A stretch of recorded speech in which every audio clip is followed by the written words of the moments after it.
Your life is a reflection of the programs running in your subconscious, and most of them aren't yours. If you don't take control, stress, ego, and outdated beliefs will run your life on autopilot. In these speeches, Dr. Joe Dispenza, Eckhart Tolle, and Bruce Lipton expose the trap. Your body is addicted to stress. Your ego feeds on problems, and your subconscious runs the same limiting patterns unless you rewire it. The way out? Catch your thoughts, override old emotions, and install new beliefs until success becomes automatic. Wake up, reprogram, or keep living the same story. The choice is yours. And if you make it all the way to the end of the video, leave a hashtag believe in the comments below so I can celebrate with you in a future video. Believe. The body is living in stress and living in survival. Yeah, you're going to have your attention on your body. You're going to have attention on the people in your life, on the places you need to go, the objects and things in your life. That's what they do. Survival heightens the senses, right? So we discovered, as you said, that when you teach a person how to overcome their body, settle the body down from its habituations that it needs to get up and go, or it's in emotional states, and labor for that present moment, to go from some time to no time. When you catch yourself thinking about the place you need to go, or the things you need to do, catching yourself defaulting and doing that, and bringing your attention back to the present moment. The act of catching yourself from going unconscious causes you to get better at being conscious. It's exactly what the process is. That is the overcoming process.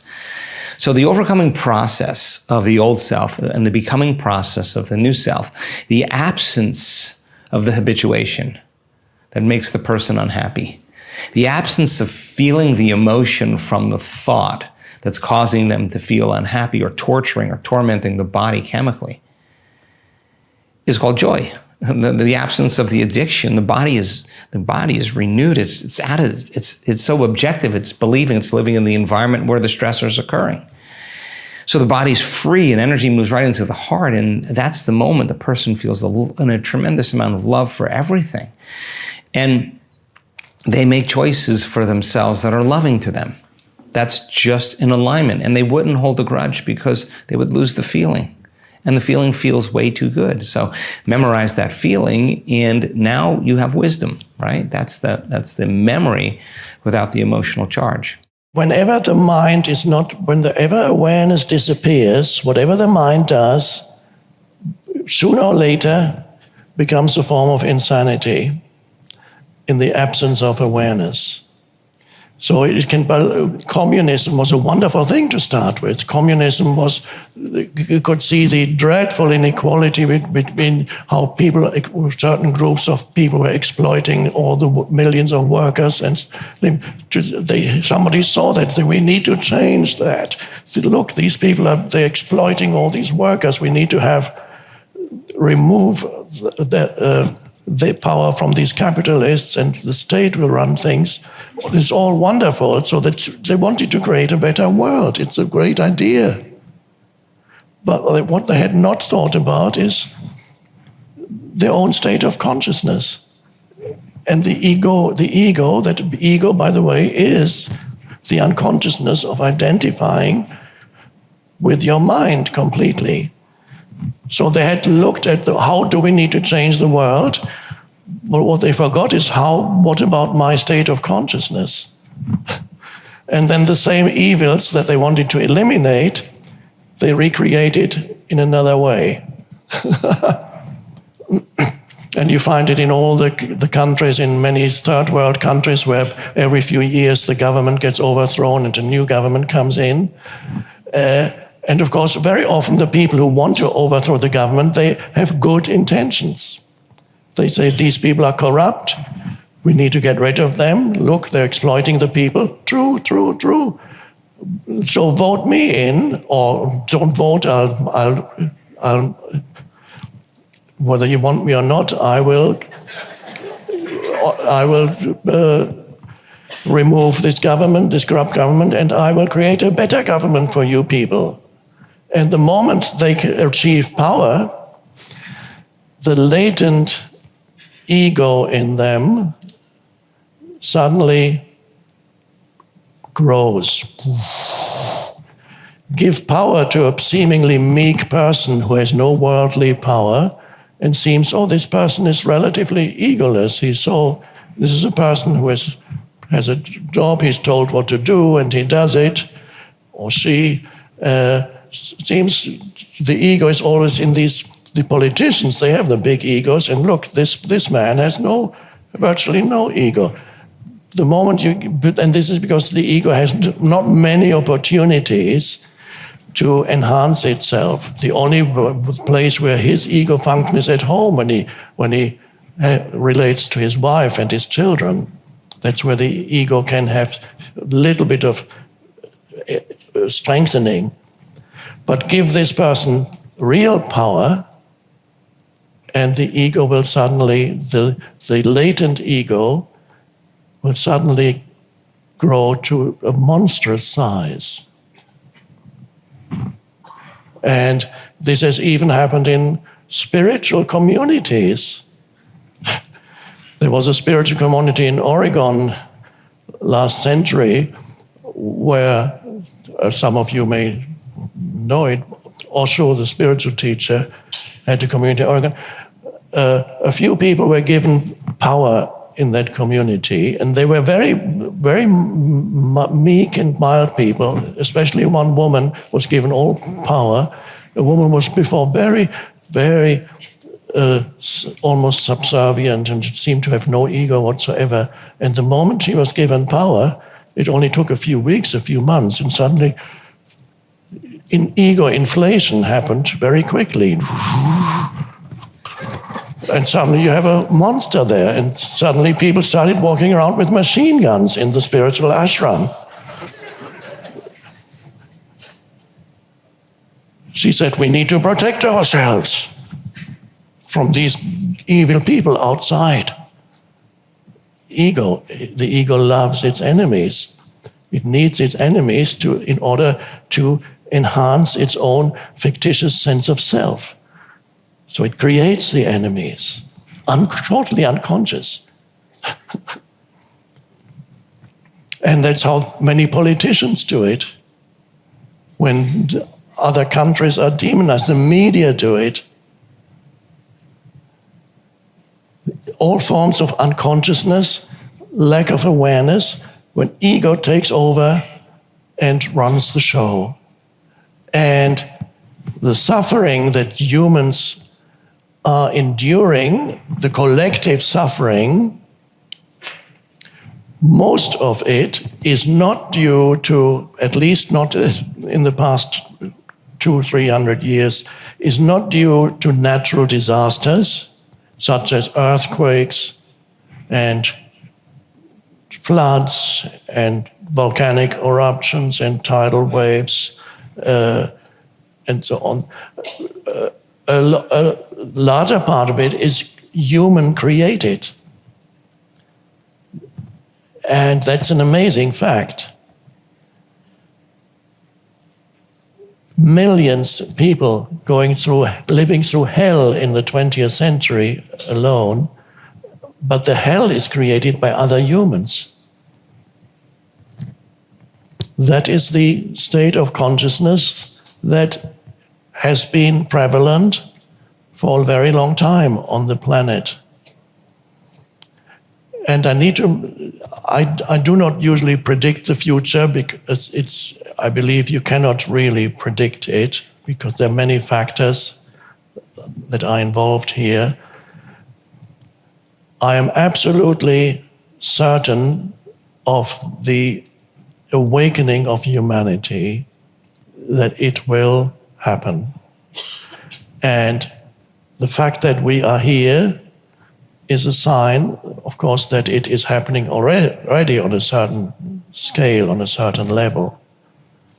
What I am not certain of is whether the awakening that's arising in a certain percentage of humanity now, the spiritual awakening, whether that is sufficient to prevent the gravitational pull of the old consciousness, to call it that, from creating enormous havoc, thereby producing suffering for millions of people on a collective scale, which in turn will eventually bring about an arising of the new. So the only question is here, is the new consciousness of humanity going to arise out of where we are now, or are we going to experience before there is a large-scale awakening of humanity? Because this is not yet large-scale, it's large-scale in certain small areas of the planet. Is the unconsciousness so heavy that humans need to go through a period of intense suffering before there is a collective awakening? And the intense suffering will be self-created. And that question applies to any individual also. Is this human being capable of spiritual awakening? Or does he or she need to go through more suffering before it can happen? It's a simple thing that applies on all levels, both personal and collective, for the individual and the collective. People have told me that they were given a book like The Power of Now or New Earth by a friend or relative 10 years ago, and they looked at it and say, what is that stuff? Who writes this thing? And they put it on the shelf, and then they got on with their lives, and then they suffered a bit more. They had another failed marriage, and then they lost their job, and then the stock market crashed, and then they developed an illness, and suddenly the pressure of suffering created a crack in the shell of ego. It became so much, and then a day came when suddenly they were, oh God, and they picked up the book again, and then they were, oh my God, now I understand it. That is that is the first spiritual awakening. It would not have happened if this human had not gone through this period of intense suffering. A lot of it may have been and probably was self-created by the ego. The dreadful marriage, the continuous fighting in their job, at their workplace, continuous negative states towards other humans, and so on. All the suffering that generates whatever they experience as their reality, self-created to a large extent, and then an illness. Now you could say maybe the illness was not self-created, maybe there is a correlation between their state of consciousness and the illness, which is sometimes the case. It may not be every illness, but sometimes, of course, if you live in continuous negativity, in continuous stressful negativity, even mainstream medicine recognizes that stress and negativity is an important factor in the arising of illness. So the suffering is self-created. So it's a little paradox here. The ego, in its attempt to survive and strengthen itself and enhance itself, creates suffering. That is the unobserved mind, that is the ego. But the suffering that the ego creates eventually leads to the destruction of the ego. The subconscious mind learns in a different way than conscious mind. Conscious mind, creative, as I said, learns in any variety of ways. Subconscious mind learns in two principal ways, and a third way is just new. The two principal ways, the first 7 years, is hypnosis, theta. Right. So if you want to put a program in subconscious, then hypnosis or auto-hypnosis, putting earphones on your head at night and playing a program as you go to bed of what you want. Because the moment your conscious mind checks out and going to sleep, your brain is in theta. So every night there is a period of theta just after you are starting to fall asleep. If you put the earphones on, then the program is directly being downloaded in the subconscious. That's a way of doing it. I said, yeah, but theta worked until age 7. Then I said, well, what happened after age 7? You still learn things. You learn how to drive a car, ride a bike, do all these things. I go, practice. repetition. So after age 7, programs can be put in by a process of repetition, which is an actual process. It's not a sticky note on the refrigerator. That's a suggestion. A repetition requires a behavior that is repeated. And the idea about it is you want to really make something you don't have. So that kind of feels strange. It's sort of like, there's a phrase which I love currently that describes it. It says, fake it till you make it. Meaning, if you want to be happy and you're not happy, then every day you just say to yourself, I'm happy. I'm happy. You consciously keep repeating, I am happy. I am happy. Why? At some point of repetition, the subconscious picks it up.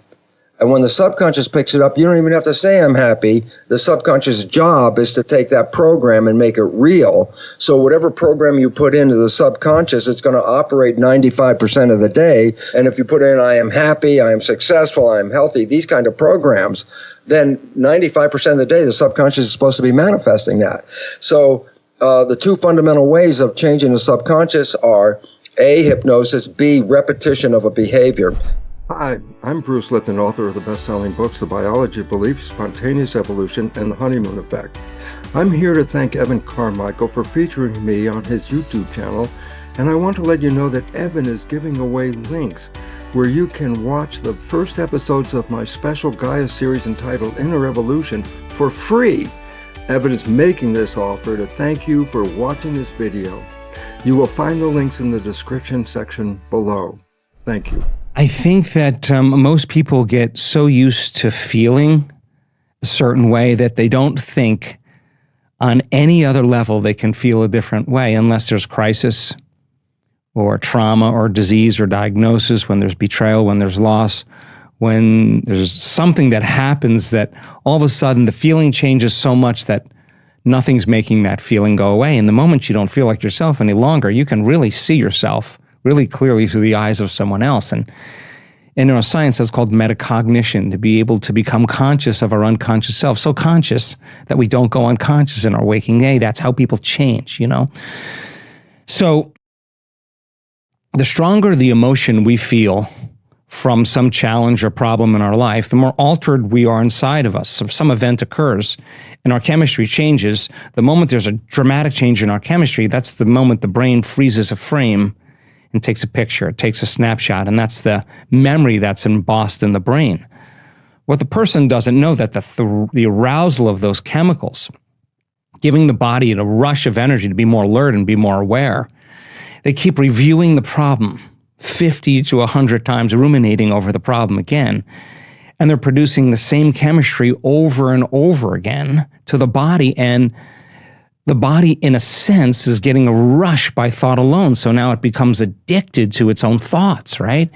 This gets really kind of wild because you're not aware that you're doing that, but you're giving your body energy. And so the side effect of it then is the body is dependent on that thought. In fact, if you reasoned with me and you said, I really don't like to suffer, I don't really like to feel like a victim, I don't want to feel unworthy, I want to change that.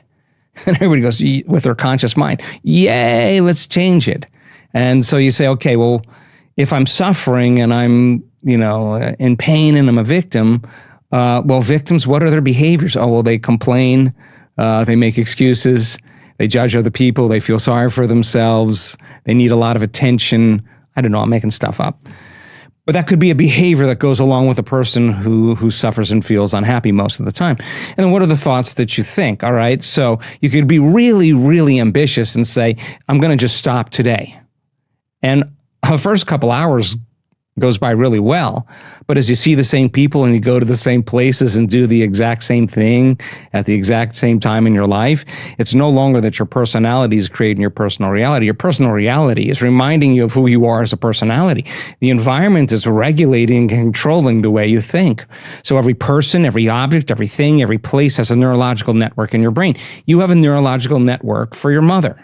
You have a neurological network for your enemy. You have a neurological network for your coworker because you've experienced them. So in a sense, we're seeing reality through the lens of the past. We're seeing reality as a memory to a human being. So they think and act the same way around that person because they've done that around their spouse for the last 30 years. And they feel certain emotions that they respond to in certain ways. And the stronger the emotion we feel, the more we pay attention to the person or problem. And where we place our attention is where we place our energy. So everybody's attention is being divided on all these different elements in our life. Okay, so the person says, I'm not going to complain, I'm not going to blame, I'm not going to make excuses, I'm not going to feel sorry for myself, I'm not going to feel unhappy, I'm not going to feel unworthy, I'm not going to suffer, I'm going to catch myself thinking these thoughts, and first couple hours goes by really well, but the body's the mind. The servant is the master. The person thinks they're making all their choices with their conscious mind, but they're not. Their body mind is looking for the familiar feeling to keep them in the known. Keep them in the past, right? The familiar past. So 2 hours goes by and the body says, I've modified my receptor sites for suffering. I got more, I'm looking for those chemicals. It's the chemical continuity is being broken between the thinking and feeling loop. And the body just says, okay, come on, you can start tomorrow. You're a failure. You're never good at this. You're too much like your father. You'll never change. This isn't right. You got to do something differently. You know, all of those thoughts are being driven by the body. And the person 2 hours ago had the intention that they weren't going to do any of these things. And now the war has started. Because in addiction now, if you can't stop it, right? Now it's telling you that the body's dependent on the familiar feelings of the past. The body wants to stay in the past. So it starts to inform the brain, think the same way so you can make the same choice, you can do the same thing, create the same experience, you can feel the same emotion. You go, my unhappiness feels so good. It feels so, I'm so happy to be unhappy because the unknown is just a dangerous and scary place. That unknown is when the body's stepping outside of its comfort zone, of its predictability, right? It's unfamiliar. There's discomfort. And so the discomfort of being in the unknown causes the person to return back to the same person. So crossing that river of change from the old self to the new self, there is a neurological, a neurochemical, a biological, a hormonal, a genetic death of the old self. And we see it, and there's dissonance that goes on in the brain. The person's not firing the same circuits, and they're inhibiting the thought that's going to produce the chemical. They're observing it and not responding to it, believing in it. And it takes an enormous amount of energy, an enormous amount of awareness to stay conscious. And people think they're doing their meditations wrong when they go unconscious. No, you're doing it right. The only way you become conscious is to catch yourself thousands of times for going unconscious, and you'll never go unconscious again. That's the overcoming process. And it turns out that it's the overcoming process that is the becoming process. So when the person says, God, I've been addicted to anger or frustration my whole life, well, get ready. The moment you say, I don't want to be addicted to this, the war is on. The war is on because the body is going to find a reason for you to be angry. It's going to tell you, oh, this is a good reason. No, there's too much traffic. You're going to be late. It's, oh my God, I can't believe this person, whatever it is, right? So then the cravings that take place when you're willing to sit through that emotion in your meditation, this is why it's so valuable. Because if you're sitting in your meditation and your body's getting aroused, that's perfect. That's perfect. That is the animal that's impatient, that's frustrated, that wants to get up and do something. And you're telling the animal to stay. You're telling it to sit. And it usually gets its way. So it starts assaulting the brain. Turns out if you're willing to sit in that emotion and keep lowering the volume to that emotion, keep taking your attention off that person or problem, keep watching the body get aroused and settle it back down and stop siphoning energy into the emotions of the familiar past. Keep doing that. Sooner or later, like training an animal, the body is no longer going to be the mind. And when it realizes it's no longer the mind, there's going to be a tremendous liberation of energy. And now the person's relaxed in the present moment in the unknown. And that turns out to be a really great place for people to create in.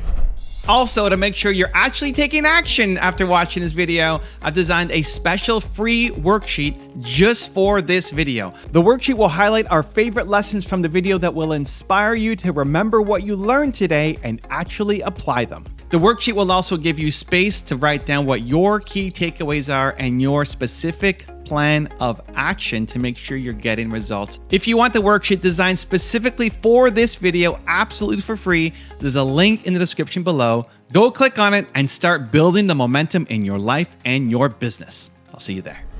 At first, you practice in non-problematic situations. You practice being the presence, not having all these moments when you don't add thought. So you walk around looking at the lights, an object, your hand, the flowers, a glass of water.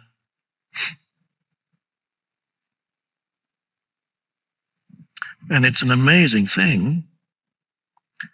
When you're trapped in thinking, the entire sense-perceived world that continuously surrounds you is just a peripheral phenomenon, because most of your attention is trapped in thought.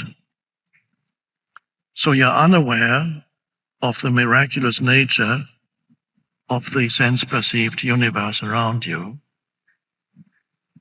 And the moment you give it your complete attention and you can only do that without adding thought to your perception, every little thing is alive and miraculous and beautiful. Perhaps this is what they try, I don't know, in so-called conceptual art. When you go into an art gallery and there you have an exhibit, it tells you who the artist is, and all you see is on the floor or on a table is an everyday object, a can of beans. And then it tells you the name of the artist. I believe that's called conceptual art. And you're lucky if it's a can of beans. It could be something worse. Many art galleries have these exhibits. And of course, some people go in and say, interesting. I wonder what he's trying to say.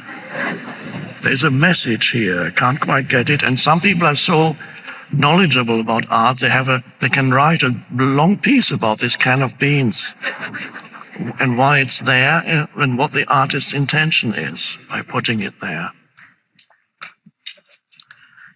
And you would have to ask the artist what the intention was, if it is an artist. But let's just say if it means anything, if it's anything significant, then it would be drawing the viewer's attention to something ordinary so that the viewer becomes aware of the extraordinariness of an ordinary object. If it works like that, then I can accept it. It might have a purpose. But then I would not be able to write very much about except what I've just said. So it would take your attention away from the movement of thought into thoughtless perception.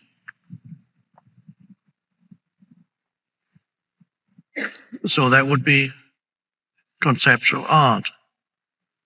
Then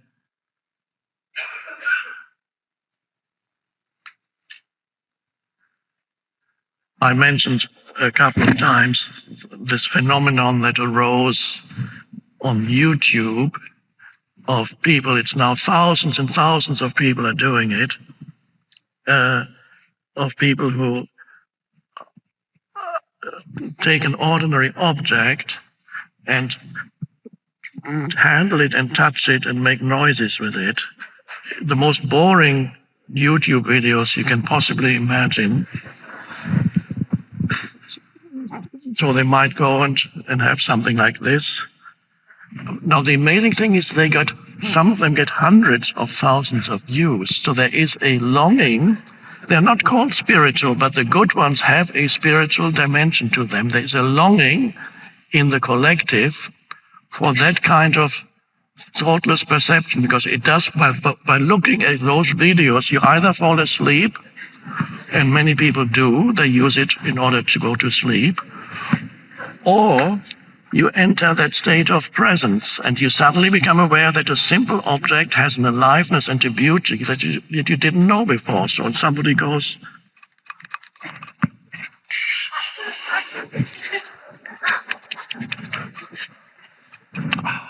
and might drink,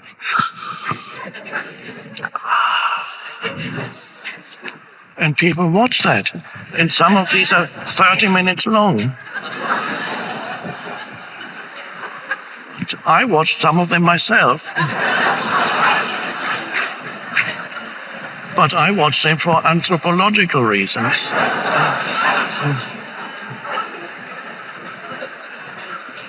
Well, not really. I watched them because I'm looking for, is there in the background something spiritual, and people don't even know it, the people who are watching it.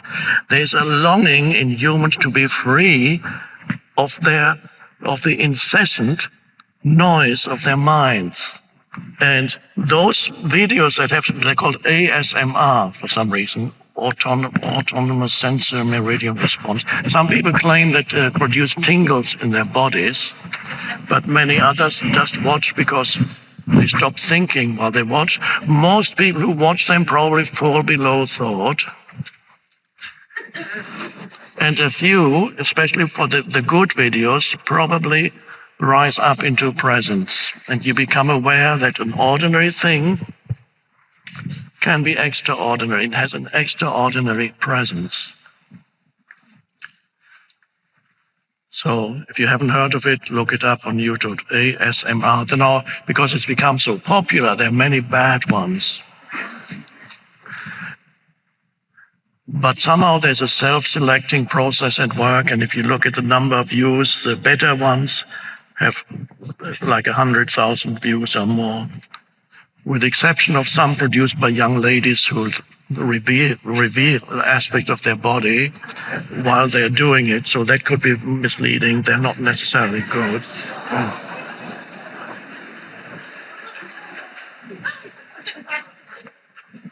But something that has arisen spontaneously, and there is a longing in humans to be free of the noise of the voice in their head. And of course, most humans believe the only way they can be free is by falling below thought. I want to go to sleep, but I can't sleep.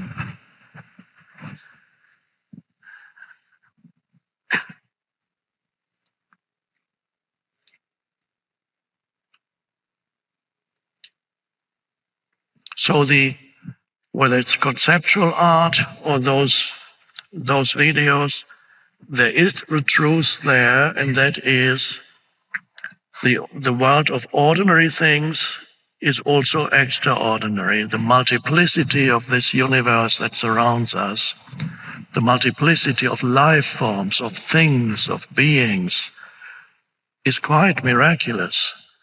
And if we are continuously so absorbed in the thought processes that we are only peripherally aware of the aliveness of the world around us, then we are missing something really vital.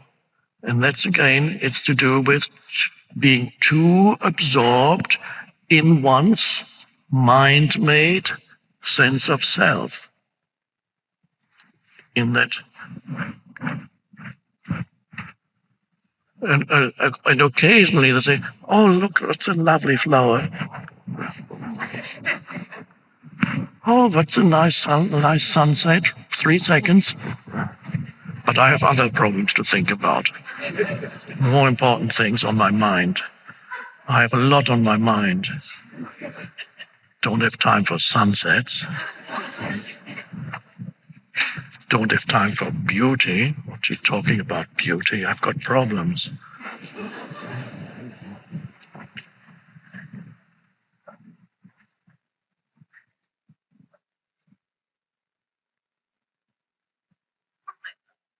So look, practice it outside or indoors. There are two ways of looking around. One is choosing an object and briefly, just wherever your gaze falls, wherever your gaze falls upon, whatever it might be, for a moment you look, and then there's something else you look at, and there's something else. But as you look, there's a twofold awareness. One is the awareness of what you're looking at, and you see it fully. The other is the awareness of the awareness, without which you wouldn't be able to look. And that is your essential beingness. So the twofold nature of this act of perception. So I'm looking at, if I'm looking at you as a person, I'm aware of what I'm seeing. I'm also aware of how you look. I'm also aware of myself as the awareness. And because I'm aware of myself as the awareness, I'm aware of more in yourself, in you, than the external appearance. I'm also aware of you as the conscious presence. That's the essence of who you are. We have to get out of the belief that genes are making decisions and genes are controlling our lives. And this is why the new science, epigenetics, is a revolution that will change the planet. It is as much a revolution as when Newtonian physics went into quantum physics and the world changed. Today, going from genetics to epigenetics is the same massive jump that will change civilization. And I say, well, what's the difference? They almost sound the same. And I go, when I say genetic control, which is what I was teaching in medical school, genetic control simply means control by genes. So people out there believe, oh, my cancer is caused by genes, my diabetes is caused by genes, whatever it is caused by genes. That's the belief. And I go, yeah, but the fact is this. Genes do not cause anything. Genes are not capable of turning themselves on and off. Genes have in bigger words, self-actualization, meaning genes don't make decisions. Genes are blueprints. They're blueprints to make the physical body parts. I go, well, why is it relevant? I say, because when you're building the body, the contractor calls up the blueprints. The blueprints don't call themselves up. And then they go, contractor? I go, yeah, the mind. The brain, the nervous system, reads the world and then adjusts the body to deal with the world. So the mind calls up the genes. And now when I say epigenetic control, which is the new science, remember, genetic control, controlled by genes. New science, epigenetic control, sounds the same, but epi means above. So when I say epigenetic control, I am saying control above the genes. And all of a sudden, it's like, oh, the genes don't control. I go, no, genes never control anything. Genes are blueprints. Epigenetics means the environment. And here's the one that I want people to just emphasize this one. The environment and our perception of the environment is what controls our genes. And I go, why is it relevant? Because we can alter the environment and we can change our perception, meaning then the genes are under our control. We're not under the control of genes. We control them. So here's important data fact. Less than 1% of diseases controlled by genes. So I say, hold on, Bruce, wait. Hold on. You got to say that again. Say that again. Less than 1% of disease is controlled by genes. There are very few diseases that one gene causes disease. Hemophilia, for example, might be one of them. Tay-Sachs disease is another one like that. And I say, yeah, but my God, 99% of disease didn't come from the genes. It came from lifestyle and environment. And that's where epigenetics is the controlling factor. So 99% of health issues are not because the body is defective.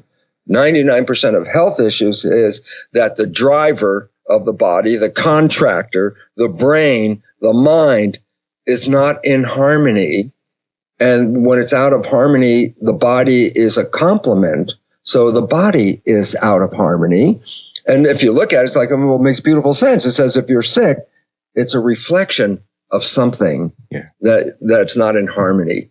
And all of a sudden, so you blame the sickness, I got cancer. Oh, the cancer cells are stupid. And look what they did. They formed cancer. And I go, cancer cells aren't stupid. Cancer cells are just responding to your consciousness and anger and deep hurt and issues that started as children are really the cause of the cancer. So why is it relevant? Because you say, oh, if the cancer's the problem, then if I just take the cancer cells out, fine, I'm healed. And I go, no. The cancer is a symptom of a problem. The cancer is a reflection of a problem. And the point is, you can take the cancer cells out, but if you don't fix the problem, the cancer is going to come back again. Right. And I say, well, how do you fix the problem? I say, those people who have cancer, and then the cancer disappears, spontaneous remission, or even if you have to take it out surgically, will they get the cancer again? The answer is, if they change their issues of their lives, they won't get the cancer again. If they just say, no, it wasn't me, it was stupid cells, and I take out stupid cells, so I should be better. I go, no, you missed it. The cells were a mirror of the problem. They're not the problem. So dealing with cancer by saying killing the cancer cells is like, well, that's nice. It might slow down the issue, but it starts up here. When we're brought to our lowest denominator, whether it's crisis, disease, diagnosis, loss, betrayal, it doesn't matter. You reach this lowest denominator where nothing is making that feeling go away. No vacation, no TV show, no friend, where that feeling is the alcohol, constant. the drugs, the numbing, the drugs, it's the not alcohol, working anymore. Nothing is making that feeling go away. And I think this is a really important moment for people because they don't feel like themselves. Nothing in their environment, in their outer world, is making this feeling go away. And this is where they start, for the first time, observing themselves, that idea of metacognition. They feel so different than the way they normally feel that they can view themselves through the eyes of someone else. This is the moment where they can all of a sudden go, oh my God, look at the way you've been thinking. You've been saying, I can't, it's too hard, I hate this person. Those thoughts have consequences. You can say, oh my God, you've been complaining, blaming, you've been a victim, you've been judging, making excuses, feeling sorry for yourself. Oh my God, look at you. Like it's that lighting the match in the dark place. And then you can say, oh my God, I live the majority of my life in hatred and anger and fear. Oh my God, that's not loving to me. But no one is going to you're not going to listen to anybody when they tell you that. You're going to bump them off, right? But this is kind of on the soul, kind of give you a little nudge, like this is your moment. We see that the brain changes the most when you get beyond, I can't, I'm too tired, I don't feel like it, I want to quit, this is too hard, I'll never make it. When you get beyond, like people who are curious, what's on the other side of that thought? They're stepping into the unknown. Mm-hmm. The person who says, oh my God, I want to be happy, why am I spending the majority of my day complaining? Well, complaining is not going to make me happy, it's going to make me unhappy. And then, oh my God, this emotion that I live by every day, emotions are just a chemical record of the past, right? So if I'm living... What does that mean, a chemical record of the past? Because I have emotions in the present moment. Yeah, you can. All I'm saying is when a person's, let's pick an emotion. Frustration. Pretty Frustration is a great one. Mm-hmm. A person feels frustration because of an experience that happens or has a series of experiences that happen in their life. The stronger the emotion that we have to some experience in our life, the more altered we are inside of us. The disruption in our chemical continuity causes the brain to freeze a frame and take a snapshot or a series of snapshots, and that's called the long-term memory. So that the memory is embossed in the brain, right? And the chemical if this thing happens again, something like this happens again. Yeah, so if it happens a few times, and then you review the event, you keep remembering the event, you're producing the same chemistry in the brain and body as if the event was occurring. And the body's so objective. It's the unconscious mind that it does not know the difference between the real life experience that's creating that emotion and the emotion that person's fabricating by memory alone. To the body, it's exactly the same. So the body's reliving the trauma 50 to 100 times a day. So it's a thought and a feeling. It's an image and an emotion, or a memory and emotion. It's a stimulus and response, and you're conditioning the body become the mind of that emotion. And so now the body, the servant, is now the master. So the body has learned it, and it's automatic. And so you're sweeping your environment just to look for something to actually cause you to feel frustrated. So the hormones of stress become highly addictive. And it's entirely possible that people use the problems and conditions in their life to reaffirm their addiction to frustration, to reaffirm their addiction to that emotion. So they don't know they're doing that consciously, but they're becoming addicted to the life they don't even like. At some point, you realize that the suffering is ultimately born out of a reaction of your mind to the events in your life. That's where the suffering does not originate in the external world, what we call suffering. It does not originate in the external world. It originates in your reaction to the external world. Not easy to see sometimes. And when you realize that the origin of suffering is ultimately your own unobserved mind, your own conditioned mind, conditioned by going back thousands of years of dysfunctional mind activity, going back in your own family and your ancestors, and your racial memory and your national memory and all those, the collective conditioning going back thousands of years. But it all manifests as your mind. And you reach a point where you see that suffering is actually unconscious mind activity, ego in other words. And when you reach that point and you realize suffering arises in the human mind, and don't ask me silly questions like, well, what do you say to a person who lives out in the street and has lost her home? What do you say to him? They say suffering does not originate in the human mind. Look, he's hungry and he's got enough to eat and he's lost his home and he's sitting there. How can you say that? It's still true. He may be hungry and cold, but he is suffering. The suffering arises in his mind. You can be hungry and cold without suffering. I've had brief experience of that in my life. And I can tell you, you can be hungry and cold and not suffer. And that's what I would explain if a person came. I've met a few people on park benches who lived on park benches, and we've had conversations about it.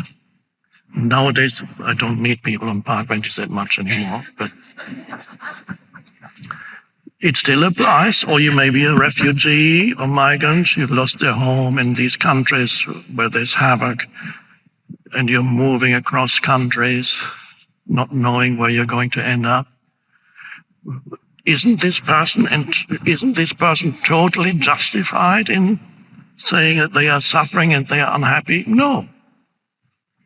That could be to be deprived of your home, and this has happened even in what is now Europe, very wealthy countries in Europe. Not that long ago, there were huge movements of migrants even within Europe after the Second World War.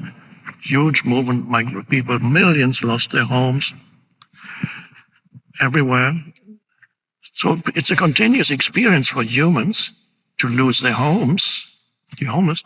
It can be a great opening into all the structures that made up your external life collapse.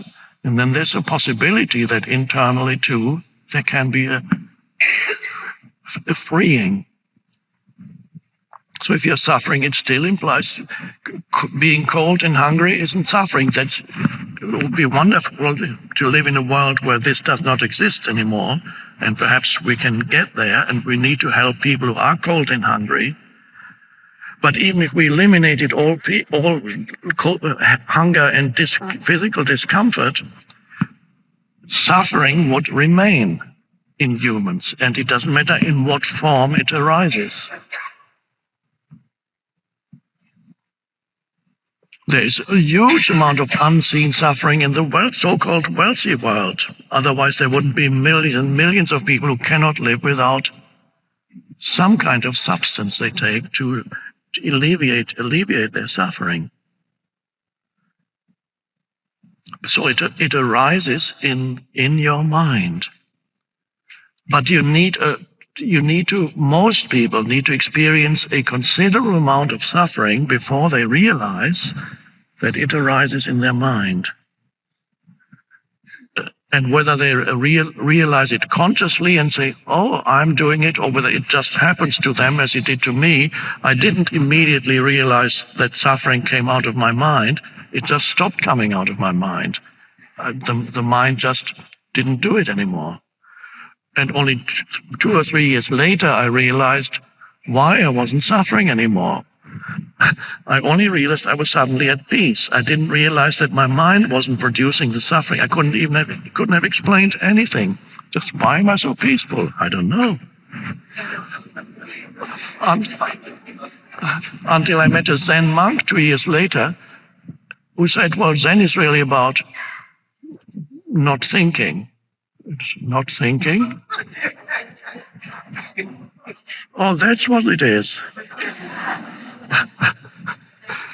I experienced not thinking as peace. I didn't know it was not thinking. I experienced it as peace. So, and then you reach that point where you no longer have this personal sense of self, the me, which is continuously fueled by unconscious thinking. So when this personal sense of self that is fueled by unconscious thinking subsides, you are there as the consciousness, unconditioned consciousness, and that's the end of suffering.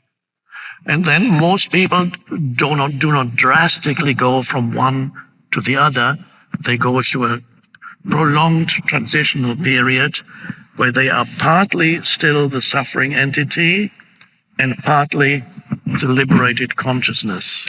So that can go on for quite a while. And many of you are probably at that stage where you move between being liberated and being back in the narrow personal sense of self with its reactivity, its complaining, its unconscious thinking, and so on. So many of you are transitional, and that also means, however, that you are awakening. So you are in the awakening process, and that's why you're here. And so then you reach a point where you suddenly realize that suffering is optional. Wow. And you also realize that you needed to go through quite a bit of suffering to come to this realization. And if you hadn't suffered, you would never have realized that suffering is optional. And so the way I put it is, suffering is necessary for you, for humans, let's say for you. Suffering is necessary until you realize that suffering is unnecessary. A slight paradox here. Only by suffering can you come to the realization that it is ultimately not necessary. So the paradox then is, if you ask a question, if you apply to humanity as a whole, we would say suffering has a purpose. And there is vast suffering on the planet. Vast suffering. It has a purpose. So on a conventional perspective, you say, this is so unfair. Why are there all these people suffering? It's terrible. And it is on a conventional level, looks like it. And yet, every human is a temporary expression of the evolving consciousness, a temporary expression. No human being is autonomous. No human being exists separate from the totality of consciousness. Every human being is a brief manifestation of the totality of consciousness. So if you ascribe to human beings a totally separate selfhood, then suffering looks just the most dreadful thing ever. Because there's this separate, why is this being suffering so much? And then that's their whole life. But if you look at a deeper level, if you look at a human being as an temporary expression of the evolving consciousness, then you see that it's a birthing process for humanity. Gradual, this does not mean that you do not help those who are suffering. In fact, you do. And the greatest help, of course, in addition to physical help, the greatest help is to bring an awakened consciousness into the interactions with the world and with other people. That's the true help that you can give, is to bring your consciousness into this world and see, and then the awakened consciousness spreads out from you. Teaching in the medical school, I'm doing research, and the teaching involves what is something called genetic determinism. That's a belief that genes determine the character of our lives. And unfortunately, the population is still imbued with that belief, that they think that genes are going to turn on and off and control them and give them cancer or diabetes. And then I say, well, what's relevant about that? And I say, when we teach genetic determinism, what we're teaching is victimization, that a person is a victim of their heredity. In other words, they got genes. The genes are going to determine the character of their lives. They don't control the genes. They didn't pick the genes. They can't change the genes. And all of a sudden you realize, oh my God, my life is programmed by these genes. I could get cancer. I can get Alzheimer's. I get diabetes. And it's like, and then what do you do about it? You say, no, can't do anything about it. And all of a sudden you realize what we've done is program people to be powerless. It's like, no, you have no power over your life. The genes do. So I'm teaching powerlessness to medical students who are going to, work with patients. At the same time, I was doing research in the lab on stem cells. And just to give people an understanding about stem cells, a human body is actually made out of 50 trillion cells. The cells are the living entity. When I say Bruce, you say Sean, that's a name for a community of 50 trillion cells. You say, that's a name for me. And I go, yeah, but me is a community. So the cells are who we are. And every day out of the 50 trillion, we lose hundreds of billions of cells, just natural cells falling out, skin sloughing off. Even the entire lining of the digestive tract is replaced every 3 days. It's like nearly 1 trillion cells, It's like, okay, you're losing these cells, but you're replacing them. The question is, where did the new cells come from? And the answer is stem cells. I say, well, what are stem cells? I say, the moment before you were born, I do a biopsy on your fetal tissue, and I say, oh, here's a cell. Oh, this is an embryonic cell. I wait 1 minute after you're born, do the same biopsy, look at the same cell, and now I go, oh, that's a stem cell. So basically what the point is, a stem cell is an embryonic cell. It's multipotential. And so your body is filled with stem cells to replace the hundreds of billions of cells every day. So I'm cloning that, and that means I take one stem cell, put it in a dish all by itself, and it divides every 10 or 12 hours. So first there's one cell, then 2, 4, 8, doubling. After a week, 30,000 cells in the petri dish. What's important so far is that all 30,000 cells are genetically identical because they came from one parent. So I have 30,000 genetically identical cells. I split the cells into 3 different petri dishes. But what I do, because I make the culture medium, which is the environment for the cells. That's what I grow cells in. Cells are like fish. They live in an aquarium of fluid. That's why if you cut yourself open, fluid leaks out. There's an aquarium inside. So I make the aquarium medium, culture medium.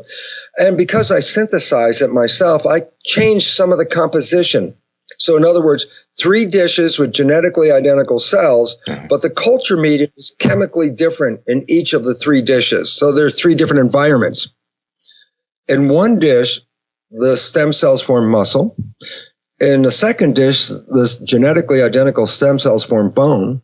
And in the third dish, genetically identical stem cells now form fat cells. And the question is, well, what controls whether it's a bone or muscle or fat? And it turns out not the genes, because they all had the same genes. Yeah. What was it? It was the environment. And it's like, oh my God, why is that relevant? Because we talk about genetic determinism, genes controlling things, and you don't control the genes.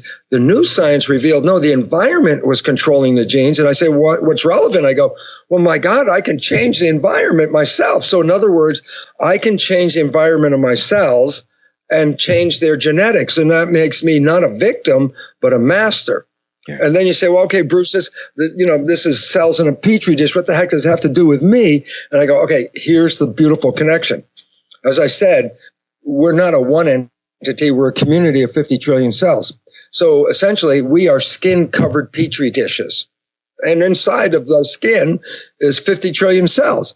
And I have culture medium. The original culture medium is blood. So like if I'm growing cells in a plastic dish and I make culture medium, I base the composition on the blood of the organism I got the cells from. I grow human cells. I look at human blood composition and synthesize that in a lab. If I grow mouse cells, I look at mouse blood and try to grow that. That's the environment for cells. So I say, wait a minute. I'm a skin-covered petri dish. I have culture medium, blood. And so the same thing happens in my body as occurs in a plastic dish, and that is the chemistry of my blood, my culture medium, controls my behavior and my genetics. Okay. And I go, okay, wait. And then I go, yeah, but what controls the chemical composition of your culture medium? In the lab, I make it, synthesize it. Right. In your body, I say, yeah, but who synthesizes the blood? I go, the brain is the chemist. Okay. And then I go, okay. What chemicals should the brain release into the blood? And all of a sudden it goes, oh, whatever picture you have in your mind, the brain will take that picture and break it down into chemistry that matches the picture. So the culture medium called blood in your body has chemistry, but the chemistry is a complement to the image in your mind. If you have a healthy image in your mind, then of course you have healthy chemistry. But if you have a negative image in your mind, then you create chemistry that is negative and disempowers you. So you say, wow, so my thoughts change into chemistry, which control my genes. I go, yes. And then I give the biggest example, and everybody's familiar with, is called placebo effect. Yeah. I say, well, a person's not well. A doctor said, oh, here's a drug that, this is the hottest new drug for you.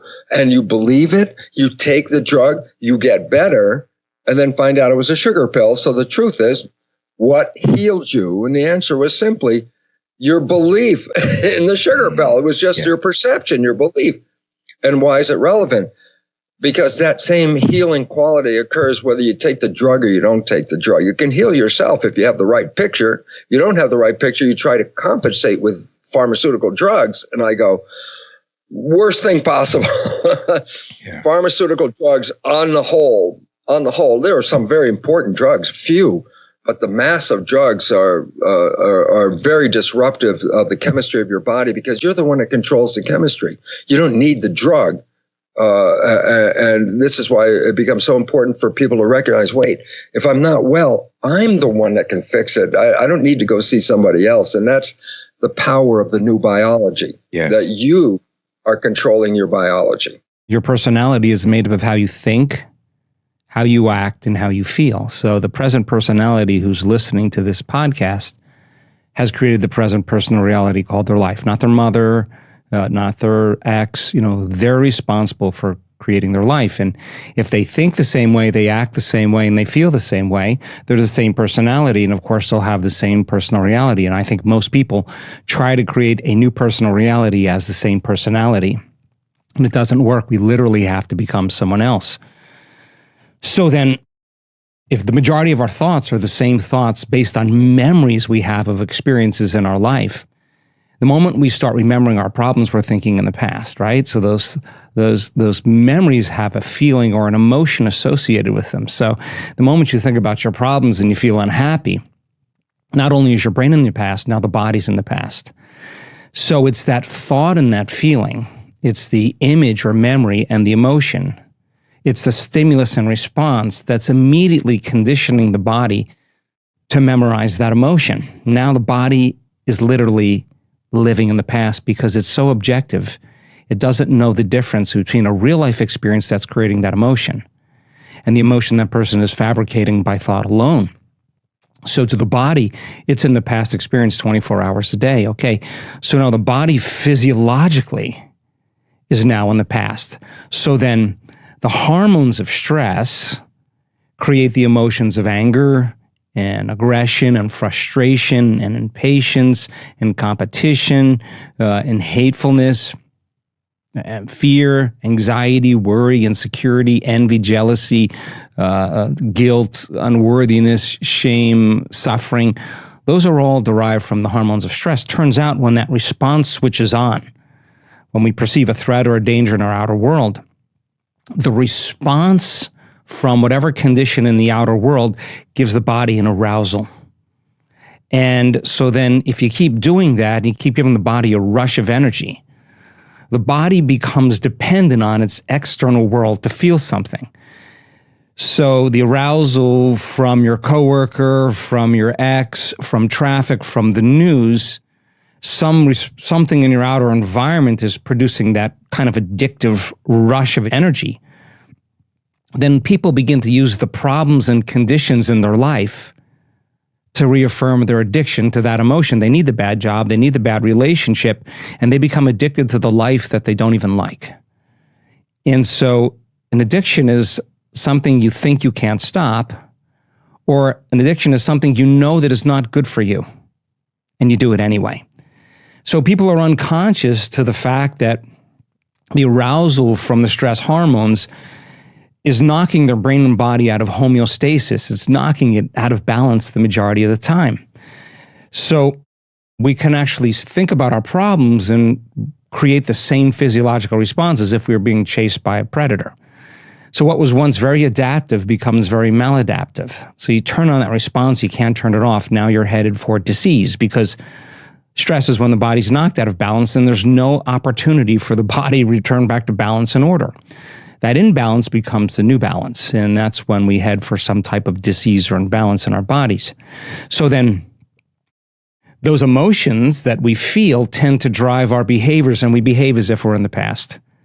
And if those emotions are just really chemical records from past experiences, then we probably more than likely remember the past instead of remember the future. So 95% of who we are becomes, an automatic set of programs in our personality. So if we really teach a person how to think differently, how to act differently, and how to feel differently, give them new information, have them learn that information, have them teach that information back to somebody so it's wired in their brain, have them understand exactly what they're doing and why they're doing it so the how gets easier, remind themselves enough time to install the circuitry so that they have neurons and circuits in place to make a different choice, to do a different thing, create a different experience, and feel a different emotion.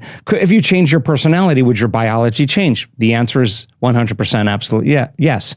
And we can do it in 7 days. It's important not to continuously, not only here, but in your daily life, not to have your consciousness continuously absorbed in the various challenges of your life situation, which is always one past and future,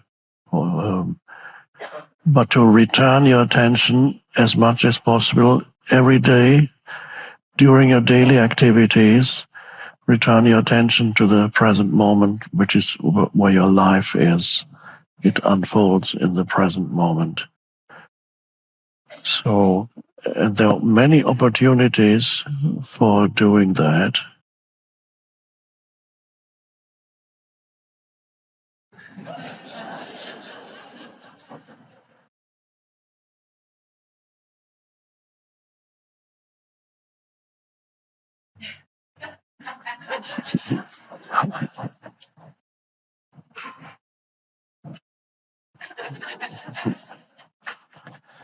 So, and that's a little art that you can develop where you,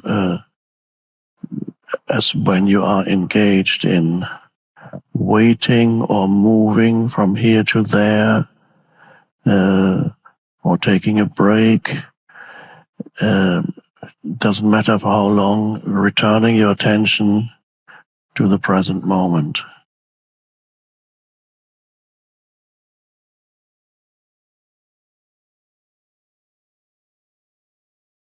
And that usually means the stream of thinking slows down and then it may subside for a while.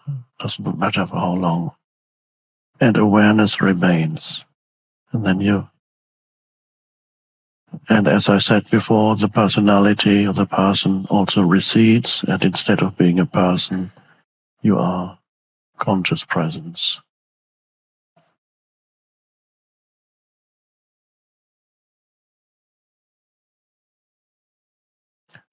Now, some of you may be able to just decide to enter the present. Let's say you've been involved in talking on the phone or Zoom calls. That's what people do these days. Even I do it sometimes. Now, another question is, were you completely lost in the whatever discussion was happening on Zoom? Were you completely in your mind, or were you able to have some of your attention on the inner energy field? A good thing if it sounds a little bit too vague to say have your attention on awareness, on feel the awareness. The inner body is a good portal into awareness. So while you are watching people on Zoom and feel the inner body, while you listen, and even while you speak, that keeps some of your attention within. Being present usually involves the entire body. If you can, especially if you're sitting somewhere and you're present, being present is not a head phenomenon, it's an entire body phenomenon. So when you become present, almost inevitably, you will feel the entire inner body being alive in a very subtle way. You feel the aliveness from head to toe. You feel your body is alive, and that is part of being present. And it happens naturally. So when you become present, you automatically become present within the entire energy field of the body. Or if you can also use it the other way around, you can direct your attention into the body and use that to become present.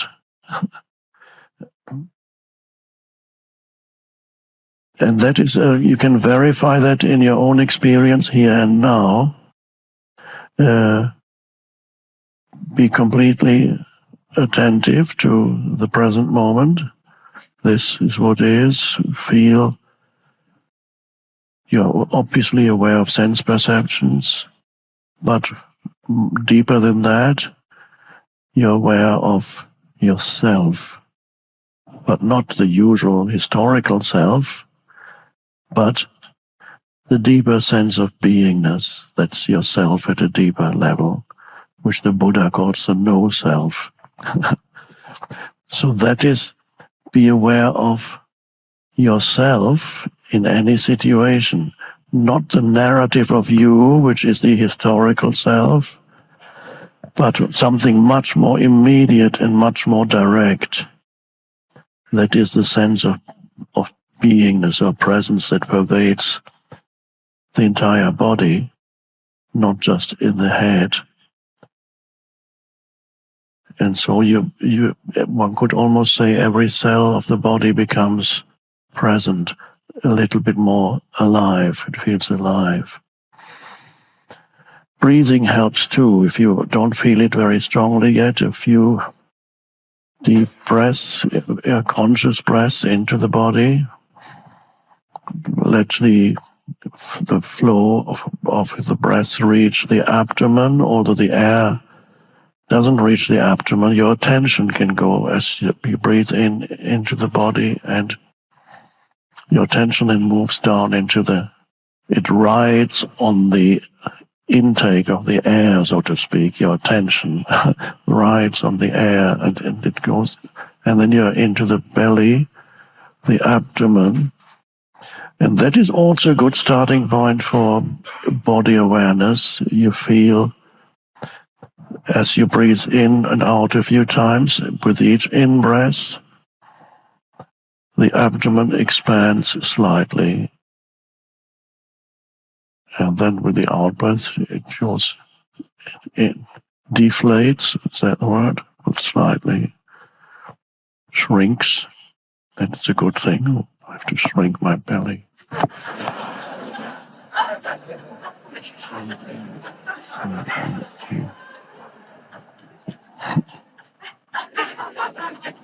It doesn't shrink for very long.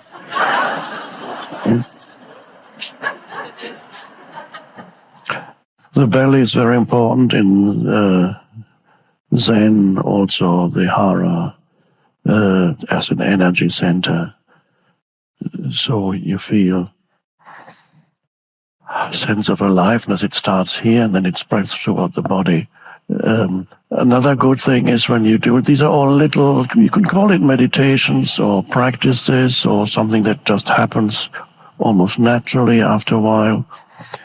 When you want to, we're talking about returning to the present moment, or even better, staying in the background, continue to stay present even while you're engaged in doing things in the world. But if you, until you reach that stage where you're able to stay present even while you're engaged in daily activities, then at least if you are not able to do that yet, do is not a doing, but it's just language. If you're not able to do that yet, then return to presence, to the present moment as much as frequently as possible in your daily life. So until there's always some presence, awareness of yourself, which is another way of speaking of presence. It's the awareness of yourself. Now, when I talk about it, I formulate a sentence with words, and immediately a duality arises. Awareness of yourself, I say, because I'm talking about it. But these are not two things. There isn't the awareness that is aware of yourself. The awareness is the self that is self-aware. So when we break it up into language, inevitably we create a duality. That's just how language operates. A sentence has a subject and an object. So then you can say, I am aware of the awareness. It has broken it up into two, but it's one. It's awareness becoming self-aware, one could say. So, but when we talk about it, duality immediately arises, but there is no duality there. So as you gradually move towards living more and more consciously, at first, as I said, you may need to return to presence frequently, and you do that by, you can, as an entry point, use your breath, or go immediately into the body, or allow the breath to take your attention into the body. And even 1 minute is fine. Sometimes I say, even one conscious breath. We call ourselves humans. I said, where does the term humans come from? And it came from the fact that we're compassionate. Compassionate about what? not just our own survival, but helping all those around us, helping the world around us, doing something that is bigger than you to help make a bigger world and a better world. And if you're working from compassion, then you're a humanitarian. You're a real human. But if you're working from aggression and competition, that's not helping other people. That's me. I'm here for me. I'm not here for you. This is a disconnect from what is called humanity. Humanity, by its definition, is to nurture and help the rest of the people and the world at the same time.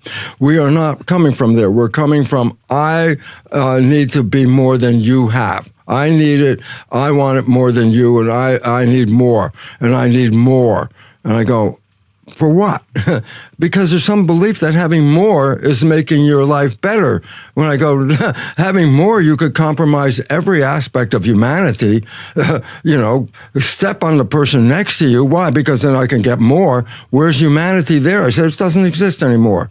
And I said, mammals, by the character of the different plants, we have reptiles, amphibians, and birds and mammals. Mammals, by definition, are called nurturers. Nurturers. Are you nurturing the world? Are you nurturing your family? Are you nurturing the community that you live in? If you are, that's mammalian, and then we're doing what we're supposed to do. And how you think, how you act, and how you feel is called your personality. And your personality is intimately connected to your personal reality. So then let's unlearn the old personality that's 95% hardwired, conditioned, and habituated. And that's the hard work. That's the overcoming process. And then let's fire and wire new thoughts in our brain. What do I want to believe? A belief is just a thought I keep thinking over and over again. So let's, with intention, let's with attention, begin to install the hardware. Keep doing it. It becomes a software program. That's the new voice in your head. That's the new belief. I can. It's possible. That's my vision. Okay.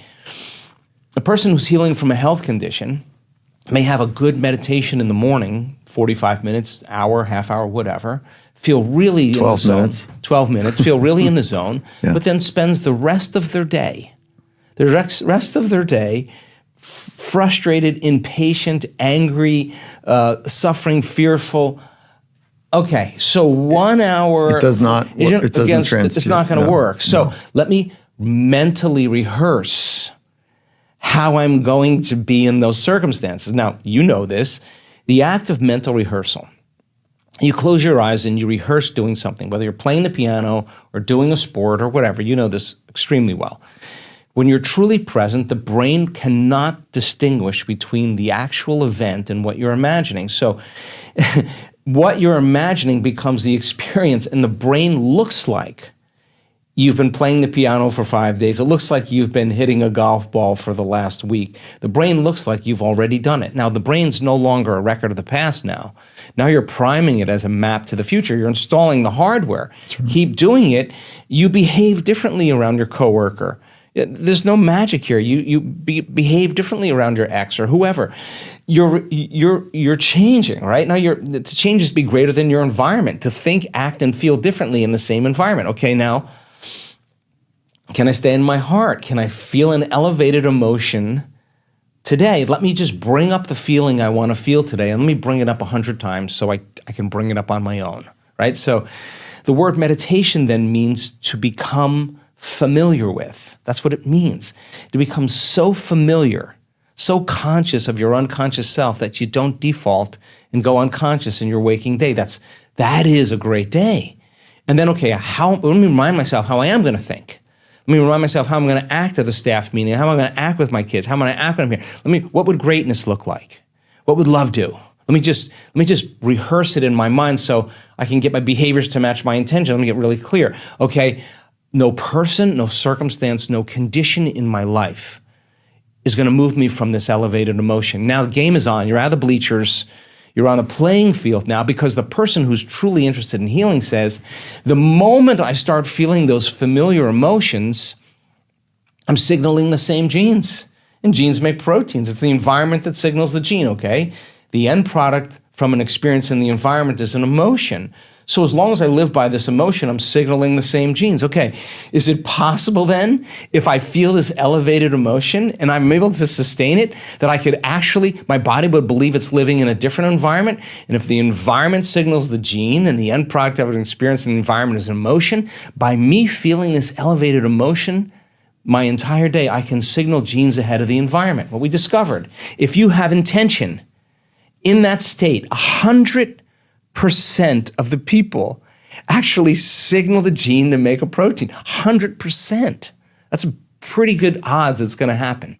As you gradually move towards living more and more consciously, at first, as I said, you may need to return to presence frequently, and you do that by, you can, as an entry point, use your breath, or go immediately into the body, or allow the breath to take your attention into the body. And even 1 minute is fine. Sometimes I say, even one conscious breath is a mini meditation. One conscious breath.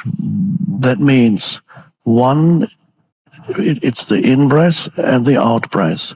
One conscious breath, it takes about, 15, 20 seconds. I haven't actually counted it. The length varies from person to person. When you take a conscious breath, automatically it becomes a little longer than it would normally be when you're breathing unconsciously, which is most of the time.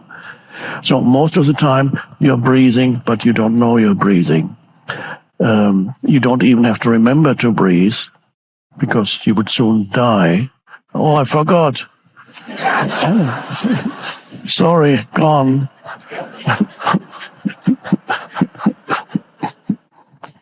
So breathing is something that happens to you.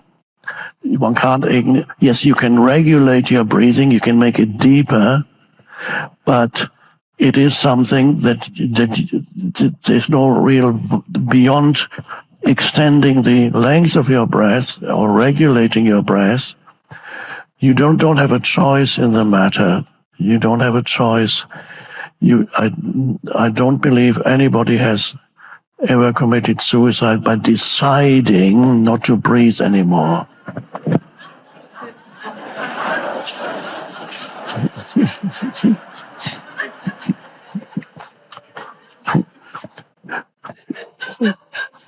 So you, the little unhappy person, wants to die, but something in you says, no, not yet. Something in you wants to continue to live for a while, and you can't stop it. So breathing is an unconscious process, but it's always there. And spiritually speaking, to make this unconscious process conscious is one of the most ancient spiritual practices, going back to the time of the Buddha and beyond, the awareness of your breath. You couple the breath with awareness. The awareness moves with the breath. So one conscious breath is already a gain in consciousness, because while you are taking this one conscious breath, which goes like this,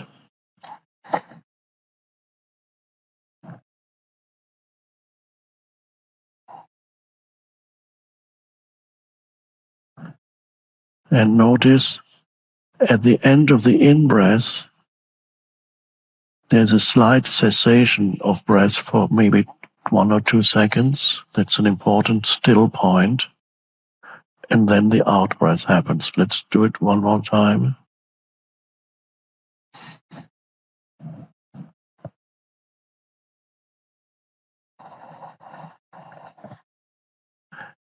And the point, at the end of the in-breath, your attention has reached the abdominal area. And it is there where you experience the cessation between the two breaths, between the in-breath and the out-breath. In the abdominal area, there you can sense that the energy that is there at that still point, at the end of the end of the out breath and the in breath, the out breath hasn't happened yet. It is. So.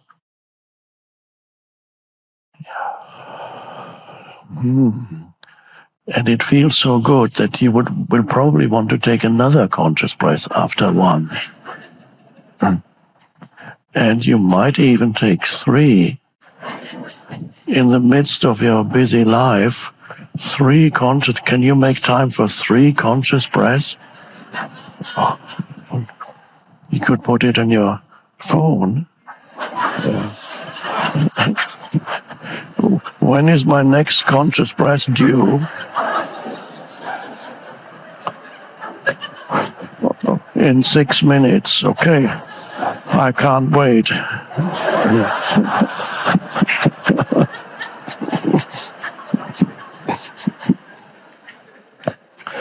And then, of course, you have the famous excuse in the human mind that says, I can't do it now. Not now. I mean, just so much to deal with here. Leave me alone. I can't. All that spiritual thing comes later. But not now. I'm too busy. Can't you see?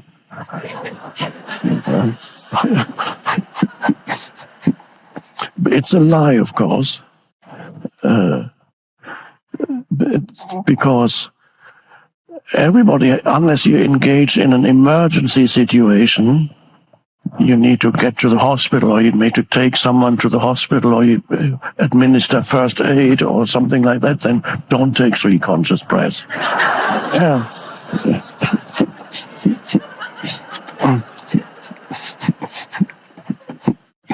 But otherwise, many opportunities, the minimum is 1. But as I said, you may like it so much because it's such a qualitative difference between your normal state of consciousness and that you immediately can sense that difference, and you can sense that power that you have touched. And so 2 or 3 would be good. And how long is 3 conscious? I don't know, 1.5 minutes or a minute, I don't know, I haven't measured it. A very wonderful practice. To do that several times a day is actually more powerful than 1 longer meditation period a day. Although you can have both.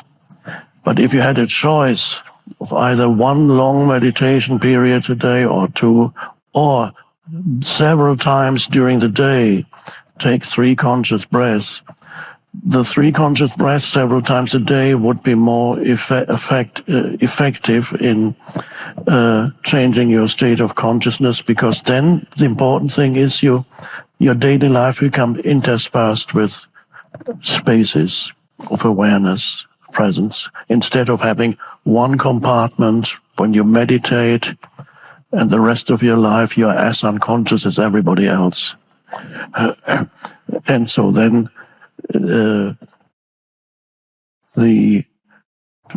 famous example of the man who has a family and says, okay, I need to meditate now. It was had a terrible day. I just need to go. And then he goes in his study. And then the door opens and the little daughter comes in, Daddy, Daddy. And the spiritual daddy says, oh, for God's sake, can't you see I'm meditating? Not integrated. Awareness not integrated into ordinary, with ordinary life.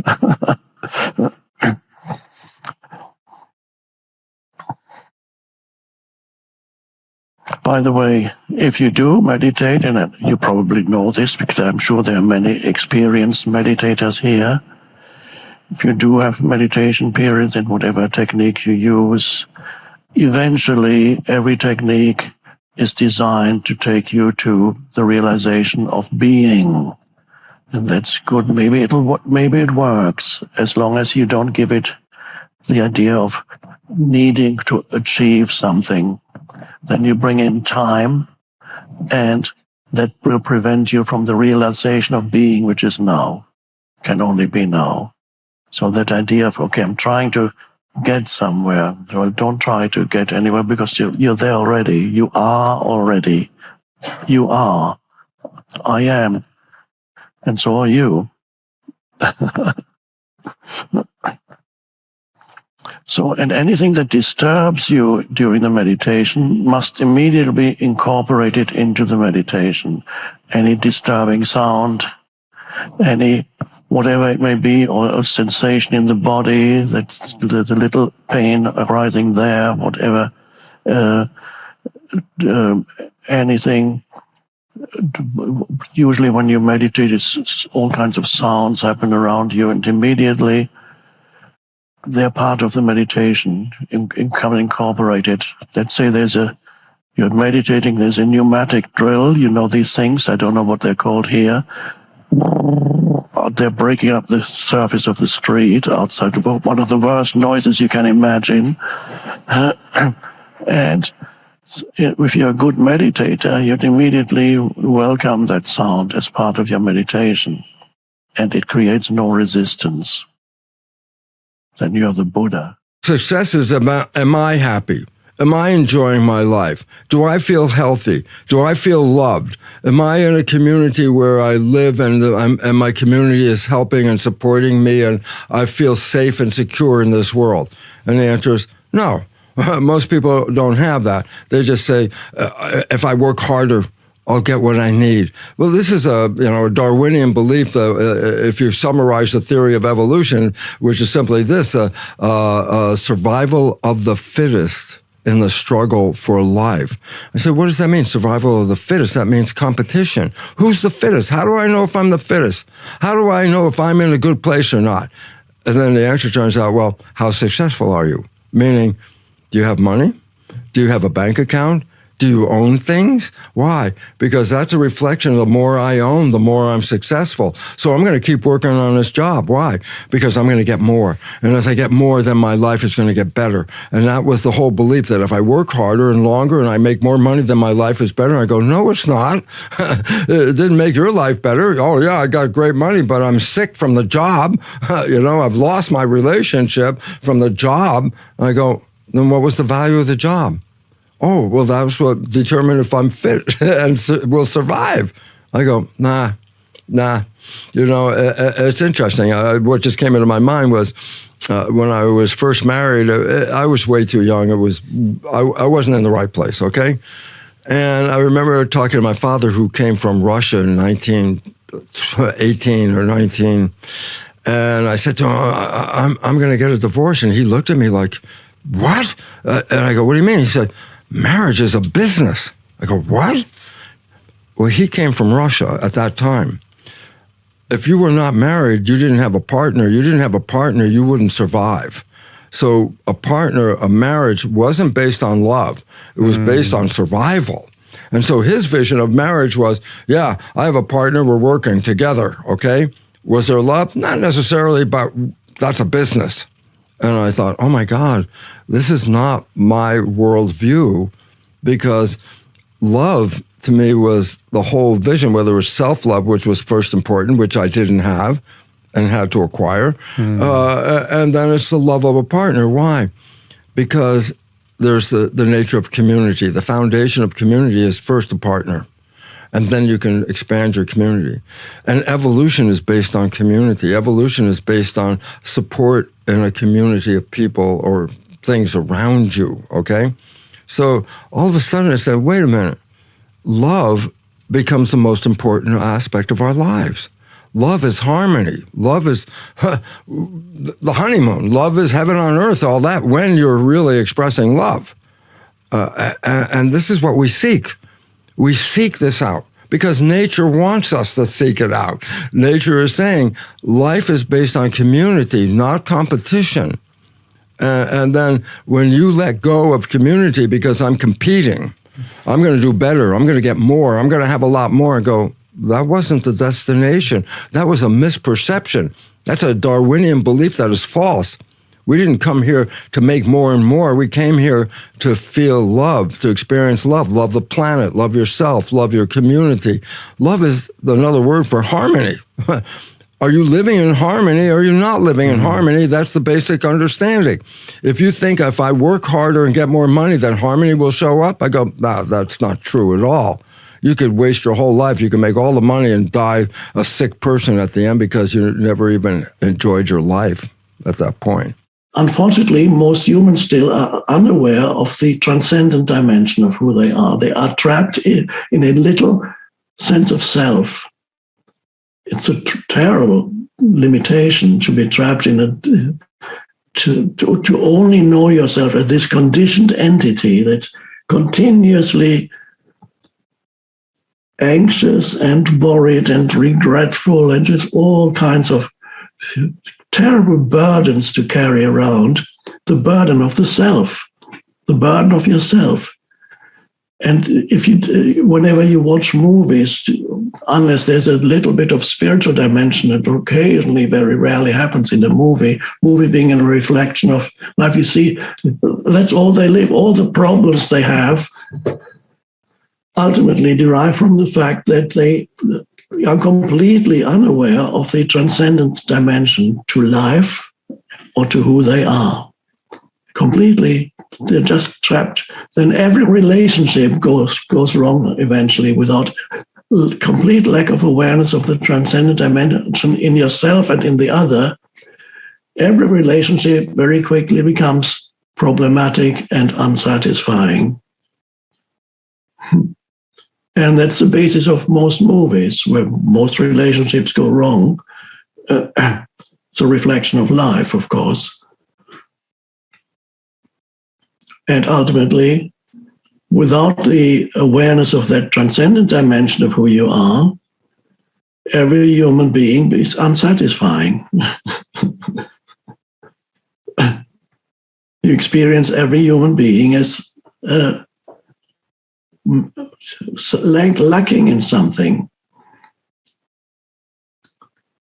Or, in other words, they let you down. You had certain expectations. They are not met after a while.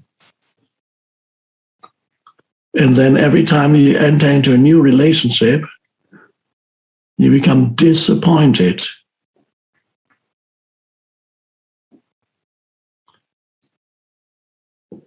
That was the wrong person. And then you choose another one. Or maybe you're more passive and you're chosen by another one. And same thing happens.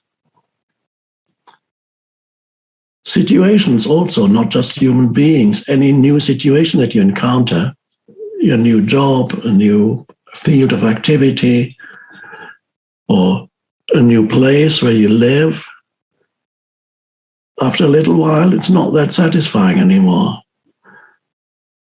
Nothing is. Because the most vital thing is missing, the transcendent dimension. So you're there, you're only a human, but you have not realized that you are a human being. So that's, I always say I love it that the English language does not have a word for that talks about, that includes man and woman.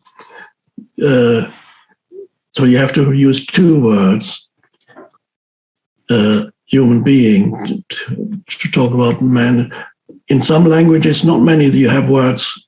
One word applies to both men and women, like in German you have Mensch. Mensch is a human being, but it's one word. But it's wonderful that we have this human being. So the being dimension is what's overlooked traditionally unless there is an opening into the transcendent. And if the being dimension disappears completely from a society, and the disappearance of religion in the Western world, the gradual especially in Europe, Western Europe, to some extent America too. Well, the religion, to a large extent, has been used by the ego and has become ideology in many cases, religion. Nevertheless, there was always a little bit of transcendence left, just a little bit tiny opening, even though it might have been mostly ideological belief systems that strengthened the ego rather than freed you from the ego. Often religions do work like that. But nevertheless, there was an element of transcendence still left, even if only at church they read some sayings of Jesus or something, and there was perhaps a slight inkling of what he was talking about. Or perhaps a person in deep suffering, talking about Christianity, perhaps a person in deep suffering could look at the archetypal human on the cross and identify with and participate in the suffering of Christ, and therefore come to complete surrender and therefore to inner peace. So there's been always the possibility of transcendence, although most of it might have been egoic and ideological. Through the religions, there was always still a little bit of light shining through, sometimes more, but and even that disappearance of religion then removed that possibility. So humans are then now seeking for pseudo-religions. They have some kind of cause that they identify with and becomes part of their egoic sense of self, and then they emphasize the otherness, the other who is not part of that cause, and so on. We don't need to go into that. It's all that dysfunction of egoic consciousness. The transcendent dimension is realized the moment you step out of thinking into presence. Who are you when you are not thinking for a moment? What is left of you when you just, let's say, as we've talked about, you look around the room, but you're not thinking, you're just taking it in. There's an awareness. When you look around the room, let's go back to that little exercise. You're sitting in the room and you look around wherever you are, whatever, outside too or inside, and you take everything in as if you had just arrived, and you're not labeling it mentally. You become aware of the silent presence of each thing in the room, the silent presence of, I'm describing what I see, the desk, but I don't call it desk. It's just here.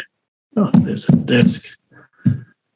I've got a bookcase there, the silent presence of that picture, the floor, wooden floor here.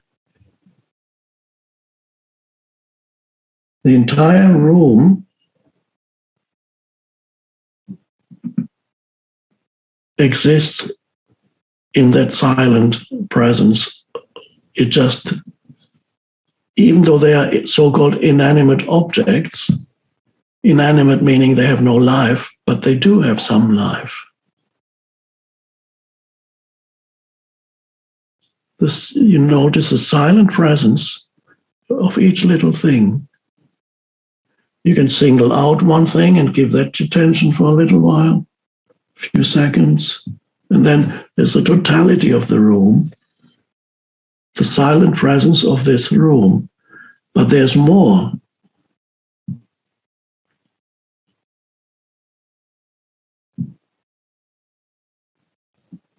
There would be no silent presence of this room without your presence. The silent presence of the room and your presence are one presence. So you're not only aware, you suddenly realize you're not only aware of the silent presence of this room.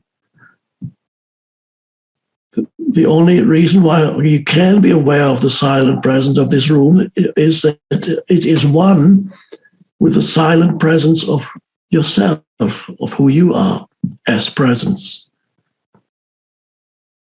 So there's the presence of each thing in the room, and there's an underlying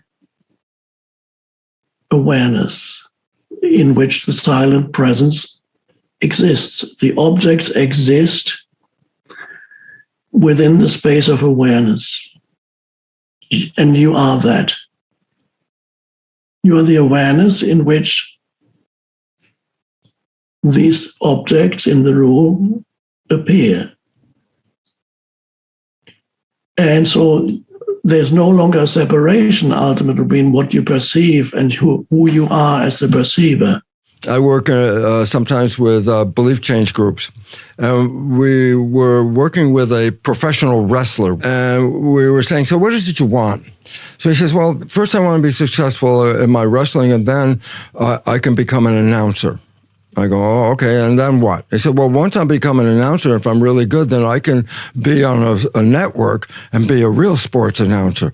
And then what? Well, once I'm on that, then I'll have enough money. And then what? Well, then I'll be able to buy this and this. And then what? And then at the very end, he said, and then I will be happy. And then we looked at him, he says, well, you could be happy now without going through any of that. And it just like stopped him for a moment. He says, you know, I didn't have to go through that better to get to the best to be happy. I could have started with happy. And then I wouldn't have been driven to go through that whole process to make that success. Because if I was happy to begin with, that was my destination, what I was striving for, thinking that it was going to be how much money I had that would allow me to be happy. And it turned out, no, it wasn't the amount of money. Happy is not money. And that stopped him because he thought about it. He thought, here I am. If I get all these things, then I can be happy. And we looked at him and said, why can't you be happy right now? And it stopped him because it didn't compute in his brain that you could just be happy. That you had to acquire all these things, then you could be happy. Well, that's what most people are someplace. I get all these things, then I'll be happy. And I go, well, like we just mentioned, the kids in India are in the garbage pile. They're already happy. They have nothing. Why did you put a value on how much value you had before happy would show up? And the answer is, well, that's a program. Oh, yeah, you have to be the fittest. You have to be the winner. You got to have all these things. I love it because people then are showing their fitness by how much they own. Where they are, how much they own. And I go, you know what's so funny?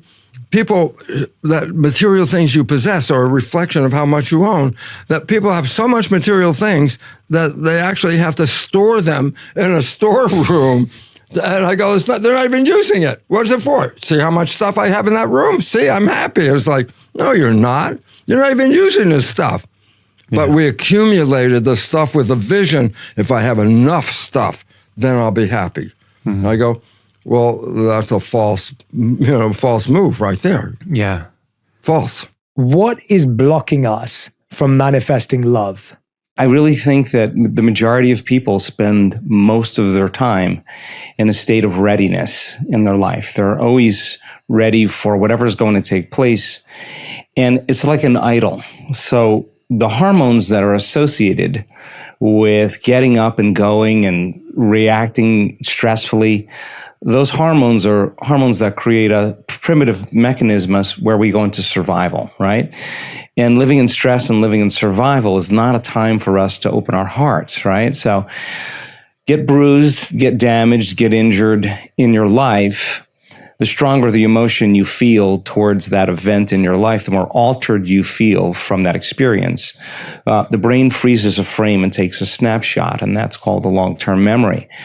So people think about the problems that happened in the past, and they produce the same chemistry in their brain and body as if the event was happening. So what happens is the body gets conditioned emotionally into the past. So now the trauma or the betrayal is not just in the brain now, it's in the body. So the body, in a sense, gets programmed or conditioned to stay in survival. And when you're in survival, it's not a time to be vulnerable. It's not a time to open our hearts. It's not a time to create. It's in a state of arousal where we have to keep our attention on things that matter, the things in our environment, the way our body is feeling and how we're managing ourselves, and time in and of itself. So to change is to be greater than your body, to be greater than your environment, and to be greater than time. And so when we're stressed, it's really hard to change. When we're stressed, it's really not a time to change. It's not a time to create, and it's not a time to learn. So then this is a mechanism that's primitive in our biology. And to be able to tame the animal so that the animal self, so it's no longer in a state of readiness, trying to always predict the worst case scenario, just so you could be ready if it happens. Turns out that that's the conversion of those survival states into a state of creation. We've discovered some really important things about it. And if you teach people how to convert from that sympathetic nervous system to the parasympathetic nervous system, if you teach them how to trade resentment and impatience and frustration, justified or not, that's doing no good for you, for an elevated emotion, and practice making the chemistry that is associated with love. And in the beginning, it's difficult. And so if you place your attention on your heart, we discovered that there's a very low frequency that you can measure that actually goes up, that's indigenous to what the heart needs in terms of a life force to beat. So where you place your attention is where you place your energy, and all the things you can place your attention on, place it on your heart. Now, slow your breathing down, and if you can slow your breathing down, you can take your body out of that state of readiness. And when you slow your breathing down, you slow your brain waves down, and your body starts to move out of that state of sympathetic arousal. Practice feeling elevated emotions with your heart: kindness, care, love, appreciation, gratitude, and you'll get good at feeling that way if you keep doing it. So then, when a person's in that state, the heart in and of itself, when it's activated like that, gets super organized. It gets coherent, and it sends a signal to the brain, literally in the form of information, to tell the brain, the survival system, to shut down, that the amygdala, literally, the lights go out. It resets the baseline for the trauma in the brain, and the body moves out of survival. And now it wants to create, and the heart informs the brain to get creative, and the brain goes into these beautiful, organized alpha brainwave patterns. And in alpha, we tend to imagine, we tend to create, we tend to dream. So the heart informs the brain, it's time to create. That's, I think, when we're in that state of inspiration where we're actually falling in love with what we're creating. We're bonding to that creation. And the stronger the emotion we feel, the more we remember that future. And I think that's how people really begin to make those changes. Now getting there is a daily practice. Getting there is something that you have to keep doing. So the block for us to feel love is that if we're living in survival, you have to make up your mind that state is not a state to create in, and break away from the people in your life and your schedule and your phone and all the obligations you have long enough to reset just for a little period of time and to remember. Yeah. So you don't forget. I think that's where it becomes super valuable. We are primarily here to deepen our realization of who we are beyond form. Both the Buddha and Jesus talked about an inner dimension that is formless, that you need to realize in order to become free of complete dependency on the forms that your life takes. The Buddha talked about what's traditionally translated as emptiness, as the essential condition, the essential you. Better translation would have been, now we've got emptiness in all the scriptures, it's been translated, but spaciousness or formlessness would have been a better translation. Jesus talks about the sky that's within you, that's another word for heaven. The kingdom of the sky, translated into modern terminology, the dimension of spaciousness. The kingdom of heaven is the old translation. What he was really, this is hard to relate to nowadays, kingdom of heaven. But he was, if he had been speaking today, he would have said the dimension of spaciousness. Because when you look up at the sky, you see spaciousness, especially when it's not cloudy.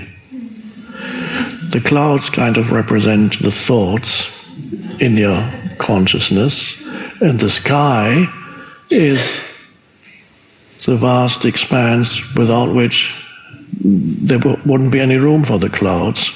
There couldn't be any clouds.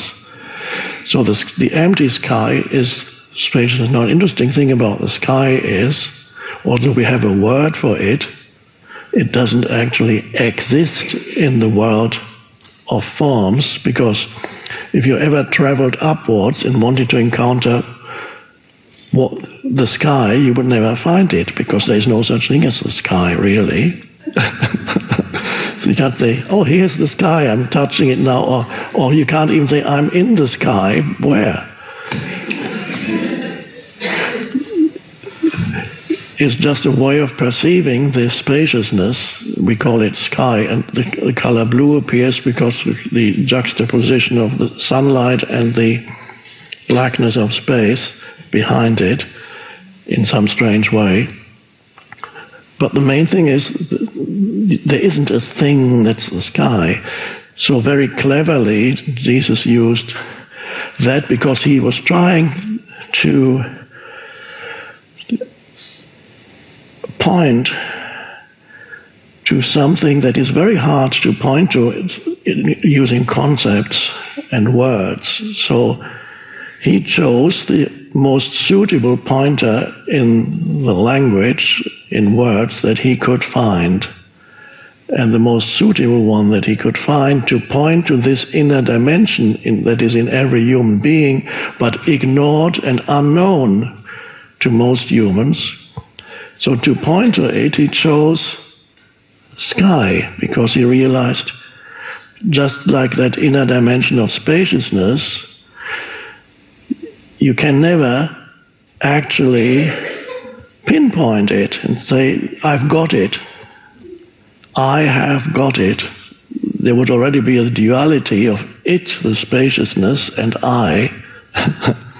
But the spaciousness is the essence of I.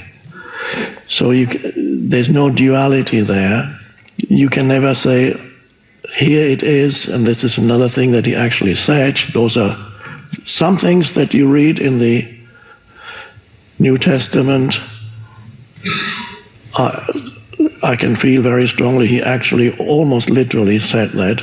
Then there are other things that were distorted when they started writing it down.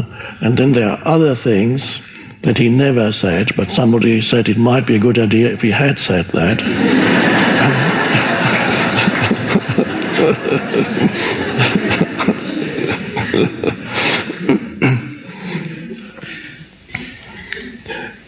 So the kingdom of heaven, you can never say, that's in the free translation, he said, you can never say, oh, it's over there, or oh, it's over there, look, here it is. You can never say that, because it is within you. In the same way, Consciousness, which is what we are talking about, consciousness is the formless consciousness. That's the essence of who you are. It cannot become an object of knowledge like everything else can, where you are the perceiving or the acting subject. I see the chair. I realize consciousness. You can't really say that, because consciousness is the primordial subject of all experience. It cannot be an object in your experience. That's an interesting thing. So, in the form identified consciousness, you become an object to yourself. In ego, you have a relationship with yourself. And when you realize the essence of who you are, you realize yourself as consciousness, which is not an object. It's the I, the most fundamental subject of all experience. So an example.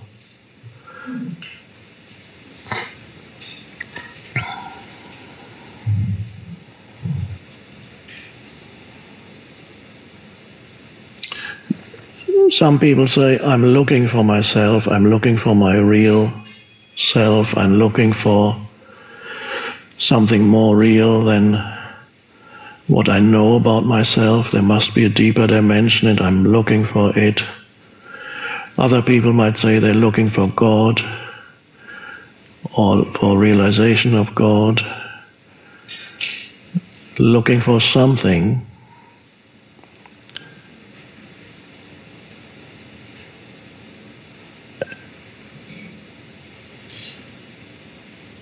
And when you become aware of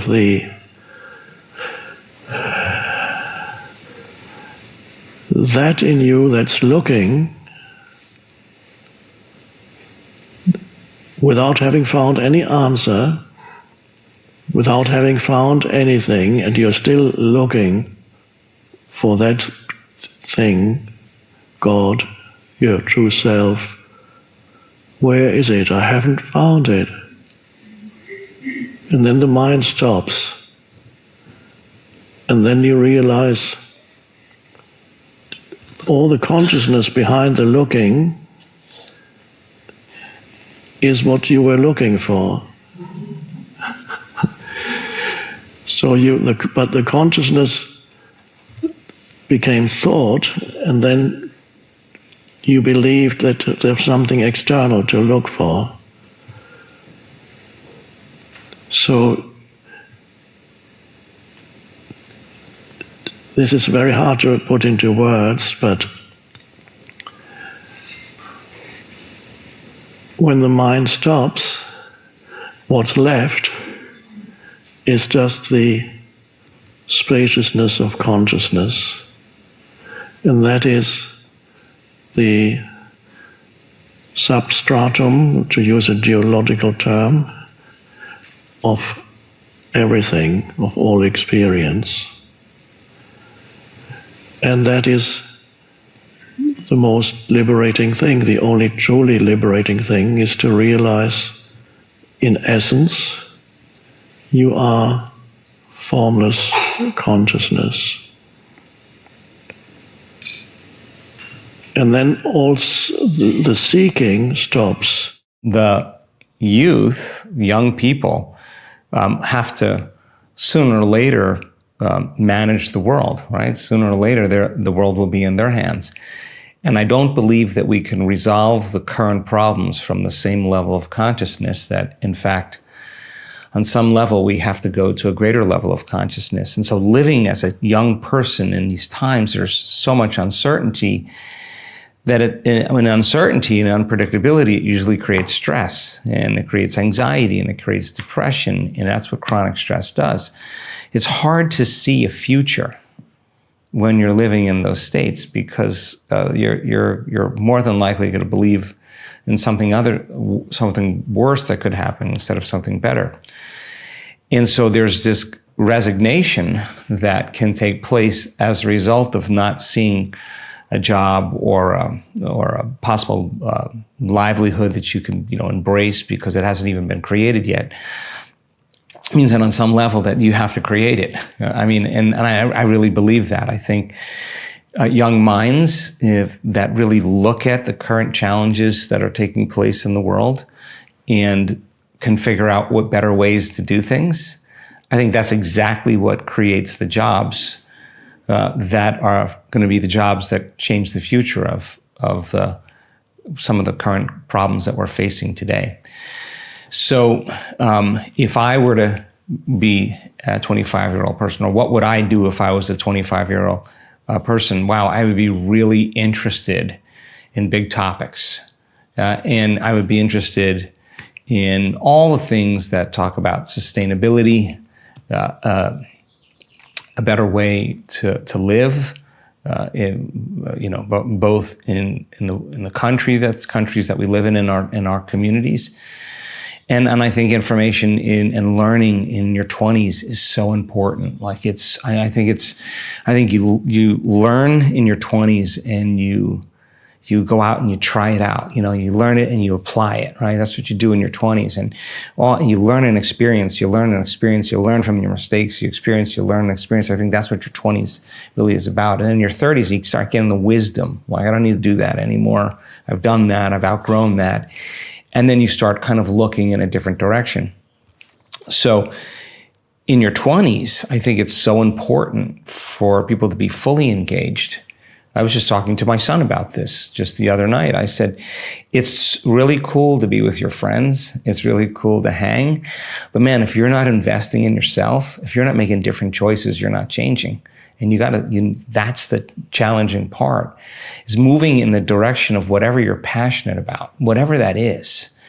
Whatever you're passionate about that maybe can contribute in some way to make things easier for people or change the world in some way or do something really that fascinates you or whatever it is that you can do, you got to throw yourself in, like fully immerse yourself into it and put a lot of time into whatever you're doing so you emerge as an expert in whatever it is that you do, that you know.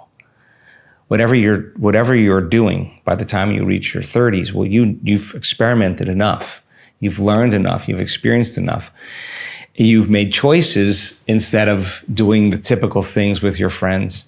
You took time for yourself to teach yourself, to learn, to practice, to do those things. Those are the things that make you valuable in your life, and then when you feel valued.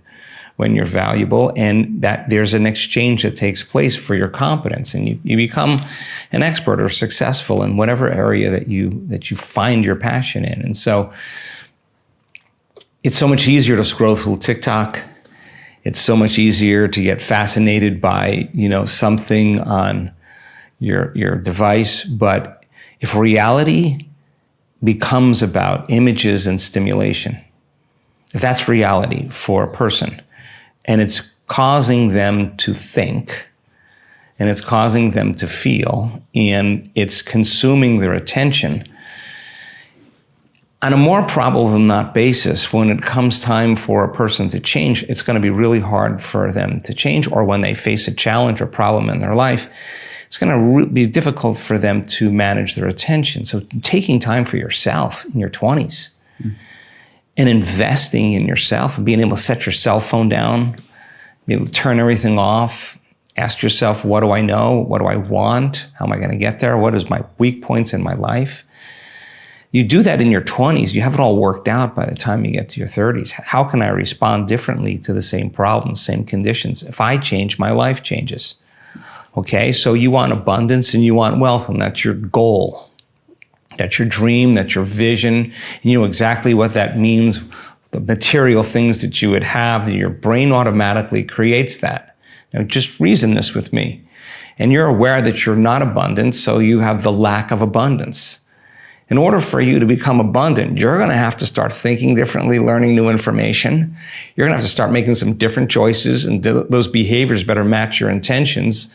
You better get your actions equal to your thoughts, create the experiences, reach your goals, feel the joy, feel the satisfaction, feel the worthiness, so that you do it again and keep evolving, and then you change to become that person who is abundant. So there are jobs that have not been created yet because of technology, but the people who should be creating them are the young people, really, more than anybody else. So immerse yourself in whatever you do. I mean, make time for yourself.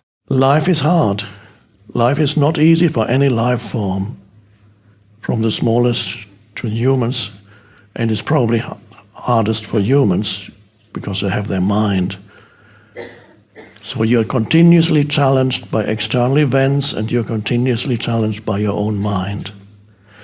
The first thing you tackle is your own mind, so that all the problems that you think you have, you make sure that there's some real challenges there and not some pseudo problems generated by the mind, by the incessant, useless overthinking of the mind, so that you wake up in the middle of the night and worry about things that's not happening but might happen, as an example. So these are not real problems, they are pseudo problems, but it's still a huge challenge because you are being challenged by the unconsciousness of your own mind. And that is to be tackled primarily. Once you look through that, then you are no longer in the grip of, at the mercy of, your own mind and its conditioning. So awareness arises, presence arises, then less and less do you get challenged by your own mind, which creates pseudo problems, including overreactions to events, thereby amplifying the events and transforming an external event into suffering. I often give the example of when you have to wait for something, you get irritated and you get angry. That's called suffering. It's a form of suffering. Not realizing it's not created by the event, it's created by my mind.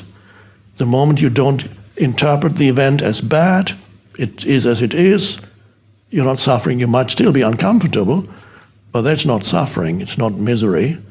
You're just uncomfortable. Maybe your back hurts, you're standing there, or whatever you're doing.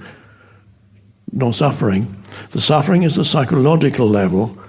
So go to any situation, see how much of your suffering, unhappiness, misery, whatever you want to call it, does it arise from a true situation, or is it the mind creating it for you?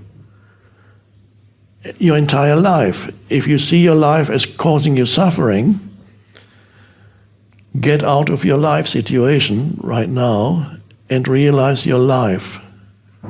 How do I do that? I have so many problems. So many problems. Where are they, I ask? Well, they're everywhere. I mean, I've got to do, when I get home, what's waiting for me, all the stuff that's waiting for me. I don't know how I'm going to pay my rent, what's going to happen there. My relationship is not going well. They're probably going to fire me soon at work, or they fired me already. All those things I have to deal with when I get home, and the things that happened last months, that awful thing that happened then, that still, that's my life. So those are my problems. Okay, where are they now? Right now.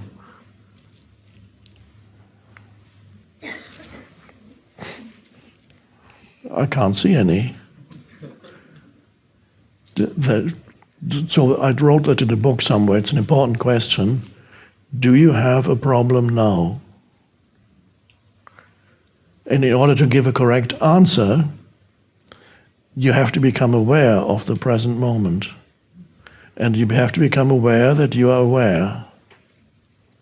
And you become aware that in this moment, if you just take this moment, You don't actually have a problem. You might be in prison. Is that a problem? You're sitting there, breathing, walls around you may not be pleasant. It's what is. You sense the energy in your body, and you can sense yourself as the consciousness. And you go, there's the deep I. There's no problem ever in the deep I. The problem is when the deep I gets obscured by useless mind stuff. So whenever you enter the present moment, and you should do that frequently so that your consciousness is not absorbed completely by your problematic life situation. Step out of your life situation, which exists in the head, into life. So there's your life situation, past and future, and there's your life, which is now. But it's not your life. We just use those words. It's not your life because you don't have one. Because if you had a life, there would be two of you and life. But you are nothing without life. You are life, and life is consciousness. So, it's a great realization.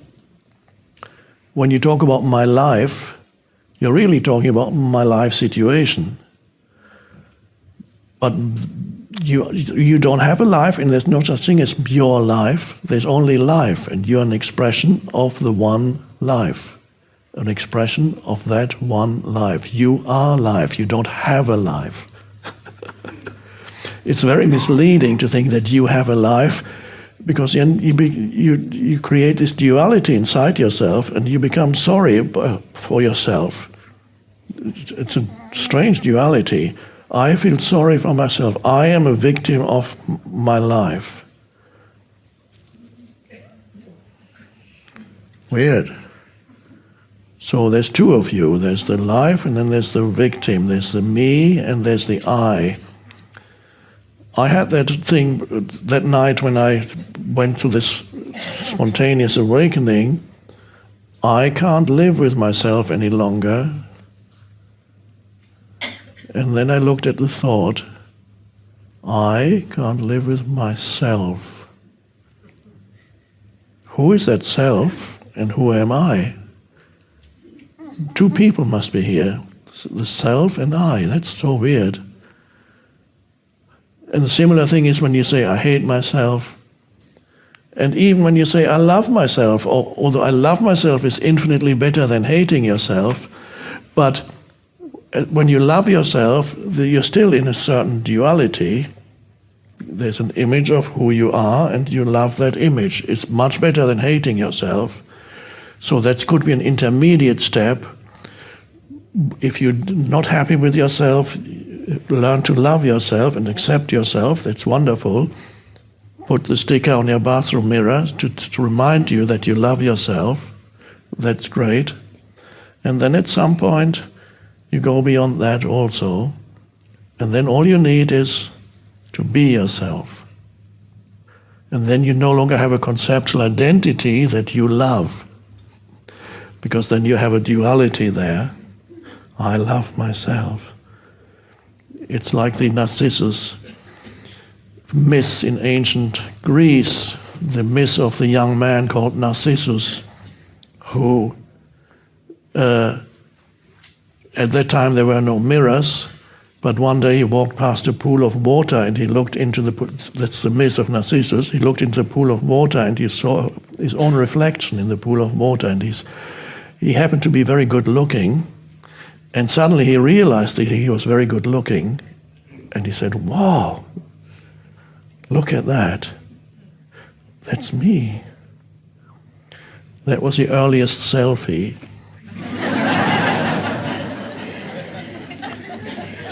Now we don't need the pool of water anymore. It's always in your pocket. So that's according to the ancient myth of Narcissus, he fell in love with himself.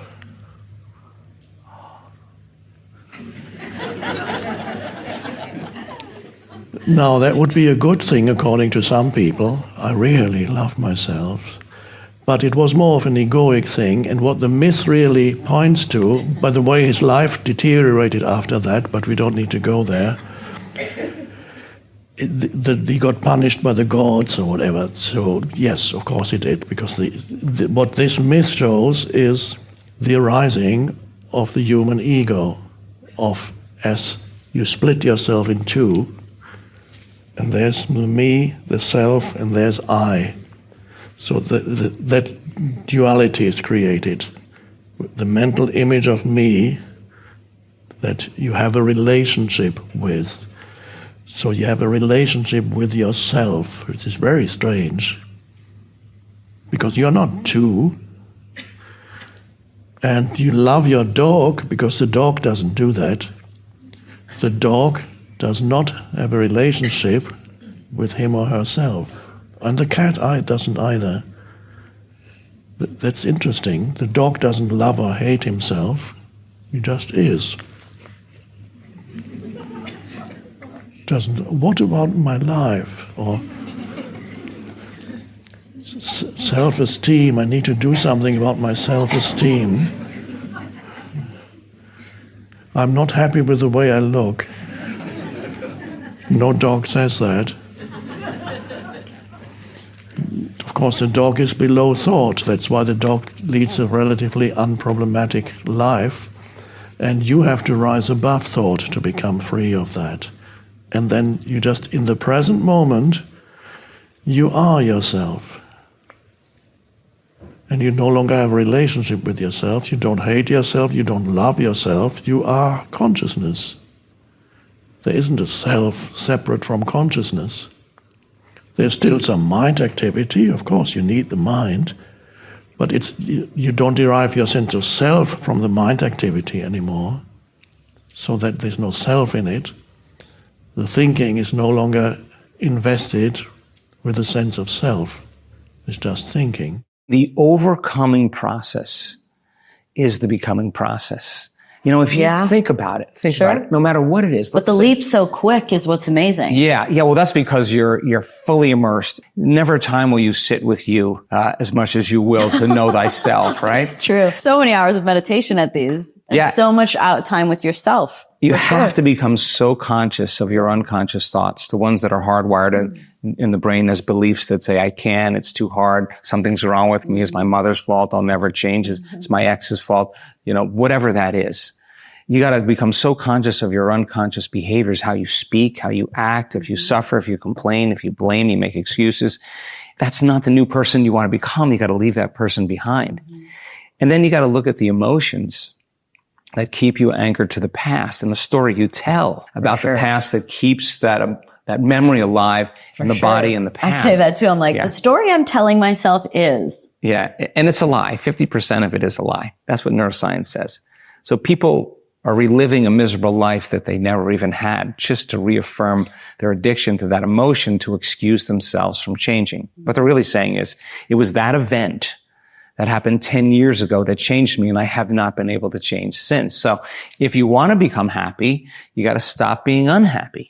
So you got to become so conscious of your unconscious thoughts, behaviors, and emotions that you don't default when you return back into your life and return back to the same personality. Because that same personality is connected to the same personal reality that the person's living with. So they have to be able to think, act, and feel differently in the same environment. And that's when you master your life. The fundamental question is, in the 7-day process, could you come up against all of those things and not say, oh, I can't meditate, it's too hard, this isn't for me, but be curious about what's on the other side of that thought, what's on the other side of that emotion. That's the unknown. And our data shows that if you get to that point where you want to stop and you go a little further, that's when the brain changes the most, because that's when you're breaking out of the known into the unknown. Right. So Why is it always in that pain spot? The higher the level, the greater the alchemy within the body. Why is that? So relaxing into the present moment is relaxing into the unknown.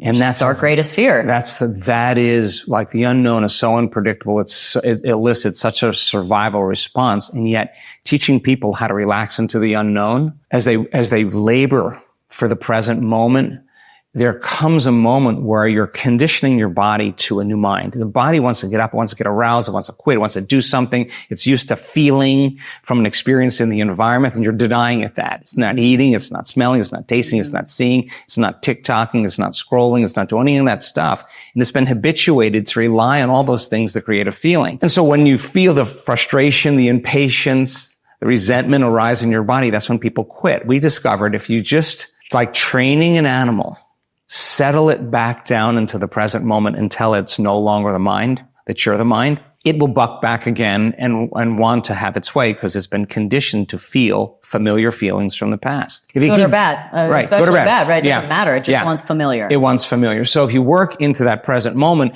and a person gets up and runs through the same behaviors every single day and they're habituated into a predictable future and they're used to doing things and getting things done. And now you're making the body sit and it wants to get up and wants to check its emails and its texts and social media. And you're noticing your body wants to do that instead of getting up and doing it, bringing your body back to the present moment and executing a will that's greater than the program is training the animal. And if you can train the animal over and over again and you're uncompromising, and you're just not going to give up because that's the act. Sooner or later, the body surrenders to a new mind. And when it does, there's this liberation of energy. And that energy moves right into the heart. It's that energy is stored information in the body, and the body's being freed from the chains of the familiar past and the predictable future. So to answer your question, you can't create from the known. You got to create from the unknown, and getting people to understand how to do that is the process of overcoming yourself.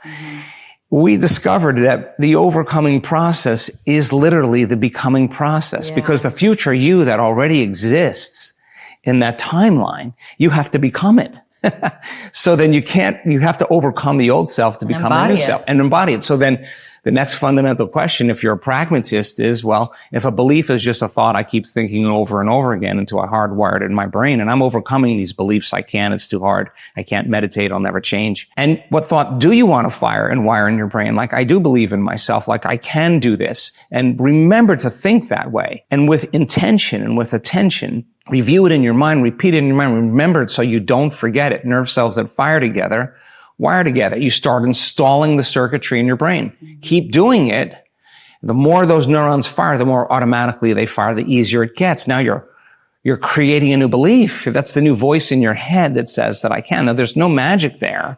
It's just stop thinking this way, start thinking this way. Okay, if I complain and I blame and I make excuses and I feel sorry for myself and I judge everyone, a happy person, that makes me unhappy. I gotta stop doing that. So how am I going to be with my ex? How am I going to be with my coworker? How am I going to be with my partner? How am I going to be with my kids? How am I going to be in my life? And this is what many people become aware of when they are in the process of healing. Like, I just had a 1 hour great meditation, and then I spent the rest of the day acting as my old self or feeling like my old self. Okay, I gotta act differently with my ex. What would love do? What would greatness look like? There's a saying that you don't get what you want, you get what you believe you deserve. Yeah, exactly. And so you have to become bigger, better than you. Exactly. Right? Because the reason why you're stuck in those patterns or those loops or those situations is because subconsciously or consciously, you think that's what you deserve because of the story you've told yourself. Yeah. And the universe only gives us what we think we're worthy of receiving. So so it's important then exactly for the person then to say, okay, I'm worthy of love in my life.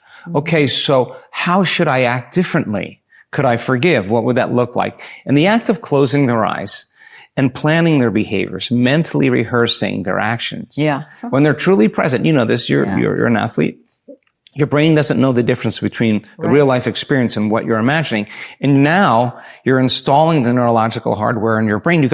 You're priming your brain. You're installing circuits to use so you behave differently. Keep reviewing them, and the brain will look like you already did it. Now, your behaviors will match your intentions in your life, and you won't default and return back to the old personality. Okay.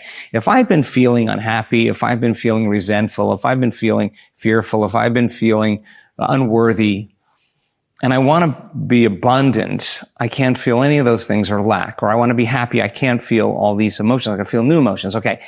Can I literally teach my body emotionally what this future me would feel like before it happens? Very hard. Very hard. Very hard. Because we're hypnotized and conditioned to believe that something out there has to happen to take away that lack or separation that we feel inside haven't been of us. there. The human brain is a computer. It's not like a computer. It's actually a far better computer than humans have ever created. But it is a computer and still has the same functions and basic operation procedures to it.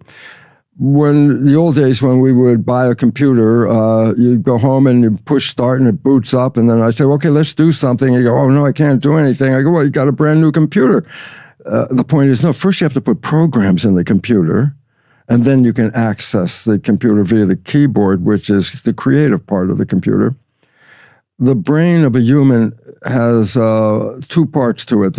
We say the mind. Everybody goes, the mind, like there's one mind. I go, well, that's the problem right away. There are two minds. They're interdependent, and they have totally different functions. The latest evolution of the mind is right behind your forehead. It's called the conscious mind. It's the prefrontal cortex, part of the brain lobe right back here. That's the seat of consciousness. That's the seat of your spirituality, in fact. And I say, well, 90% of the brain back here is called the subconscious mind. I go, okay, so what's the difference? The conscious mind is creative. The subconscious mind is programs, just habits, hard drive, okay? Now, the issue about this is that with the conscious mind, we can be creative and do everything we want. But the conscious mind does two things, and one of them is look out your eyes like the windshield of a vehicle, and with wishes and desires, the conscious mind will take us on the road to where we want to go. But the conscious mind can think. And I go, so what's the problem? I go, well, thinking is not looking out. Thinking is looking in. So the moment you start thinking, your conscious mind's not paying attention to the world outside here. I go, well, yeah, but what if you're driving the car and you start thinking? I go, well, almost everybody does it anyway. I go, it's kind of interesting because at some point you get so caught up in your head thinking, and then you look out the windshield and realize you haven't paid attention to the road for the last number of minutes, but hey, you're still on the road. Everything seems to be running okay. And I go, no problem, because the subconscious is autopilot. In other words, when the conscious mind is busy, the subconscious programs take over. You know how to drive a car, it's a program. Things that you know how to do, walk, talk, drive the car, do your job, these become habits. Habits are no thinking. Habits are just push the button, play the program. So the idea about that is, well, that's really cool because that makes our life a lot easier than trying to focus on everything in the world when you can just push the button. You can walk without thinking about walking, okay? So there's a great benefit to the subconscious. The problem that comes up with the subconscious is if you're thinking, you're not looking out the window, you're not paying attention to what's going on, and the subconscious steps in and takes over. And I go, well, what's the point? I go, well, we don't see our subconscious programs. We don't see them because they're playing while we're thinking. And I go, well, what's the problem? I go, well, 60% or more of the programs are disempowering, self-sabotaging, or limiting beliefs. So I go, well, what does that mean? I go, the moment you start thinking, you start playing the program. But if you have a dysfunctional program, do you see it? I go, no, because it's automatic. The problem is everybody else sees it. And they're going to respond to your program. They're not responding to your conscious mind. They're responding to the habits you acquired. So the problem about that is we're unaware, and here's the number, 95% of the day is the average amount of thinking a person is involved with, which then translates simply to 95% of the day you're running your life with programs that you don't even see. But it becomes problematic because when things aren't working, the tendency of an individual is, well, I have great wishes to be happy, successful, loving, and to have all these things. And if it's not working, there's a tendency then to consider yourself the victim and then blame everything around you as why your life's not running right. And the fact was, no, you were the one that was running the program. They were just responding. So it says, wait, we are responsible for the life we are living. Well, let's just, as an experiment, let's assume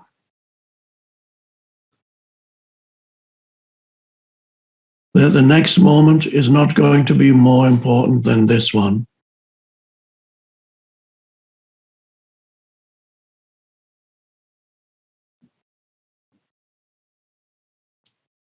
And let's assume that this moment is the most important moment.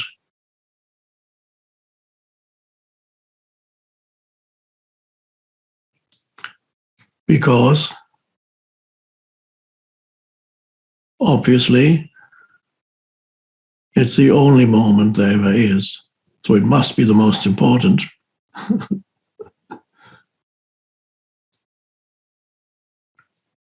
It's always now.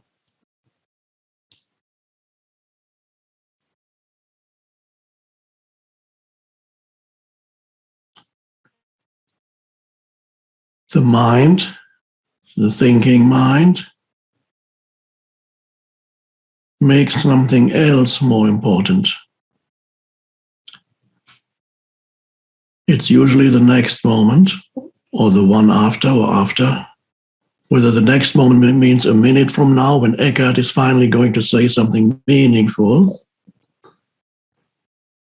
or the next moment could be tonight, it's going to happen, well, tomorrow, the rest of my life. That's a big next moment.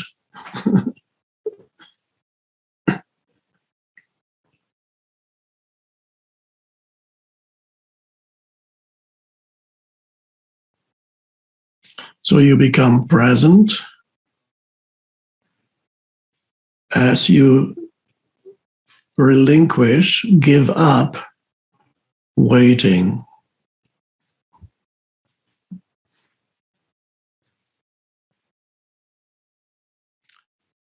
But that may have to begin with yourself noticing that you are actually still waiting.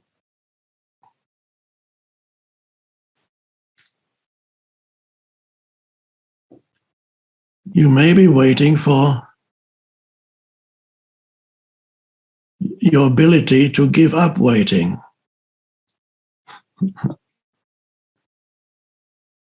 I'm working on it, on giving up waiting. Just give me some more time.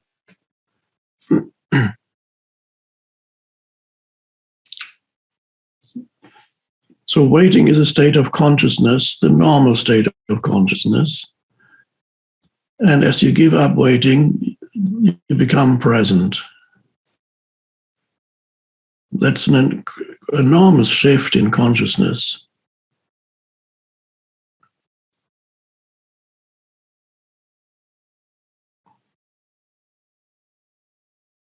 The main characteristic of being present is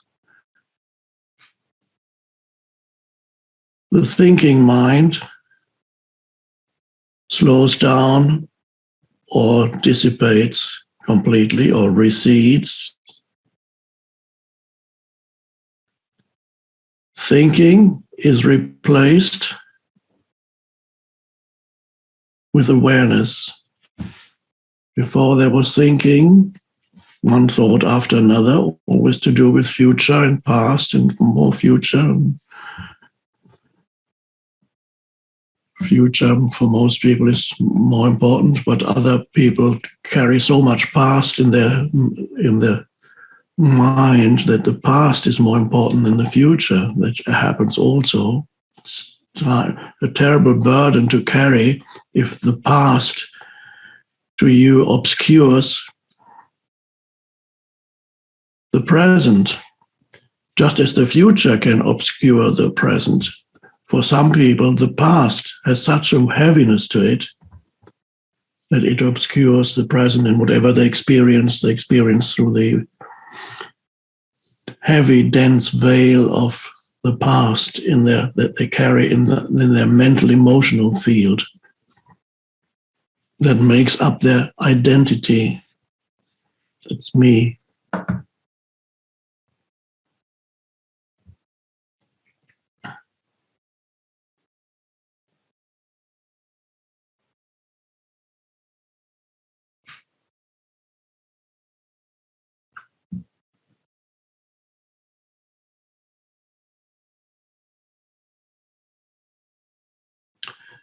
So as you become present, awareness comes to the forefront.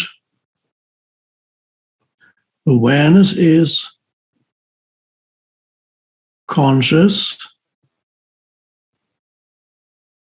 without thought, or very little thought, occasional fragments, like you have a blue sky, and occasionally you say little clouds floating by, but you allow the clouds, the thoughts, to float past, instead of becoming interested. When you practice presence, instead of becoming interested in the little cloud thought that arises, and if you become interested and you think that's more important than being present, then the little thought, the little cloud suddenly becomes a big cloud. It grows because you give it your conscious attention. You give your conscious attention to the thought. And then where before there was a little cloud that could have just passed by, now you energize it with your attention, and it becomes a big, very often a dark cloud. And then other clouds appear that are attracted by it. And before you know it, where before there was a clear blue sky, there's now a heavy layer of clouds, and you can't even see the sky anymore.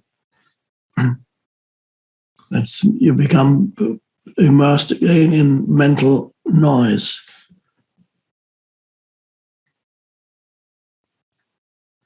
So we are here right now to practice this. We are not here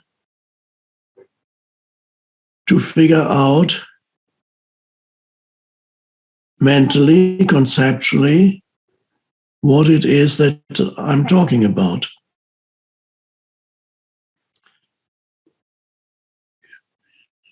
Please don't try to understand what it is that I'm talking about. You can't understand it because it's non-conceptual. And it's too simple to even try to understand. There's nothing there to understand. It's not complex. Being present is not complex. It's simplicity itself.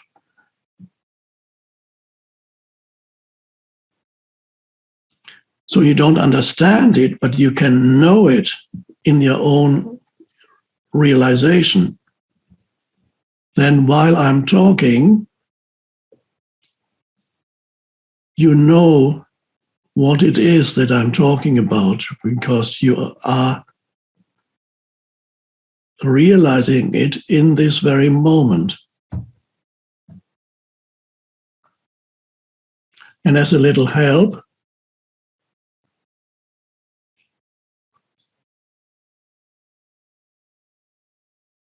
become very alert, very conscious of the gaps between the words as I'm speaking now. The silent spaces.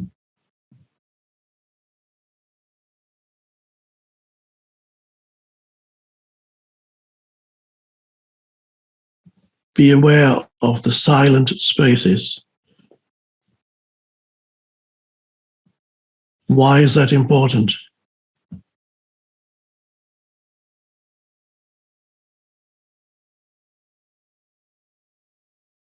Every time you're aware of a silent space, your mind becomes still and silent. The problem with the concept of power, the power of positive thinking, is people just think, oh, well, if I just have positive thoughts, then my life should be affected. And this is why positive thinking has a real bad rap in the public. And the reason is this: having a positive thought does not in any way necessitate that those positive thoughts actually manifest themselves. And there's a piece that was left out. And if you don't understand the piece, then you're shouting into the wind with your positive thoughts. Nothing's going to happen. And the fact is this: when you're having positive thoughts, you're using your mind.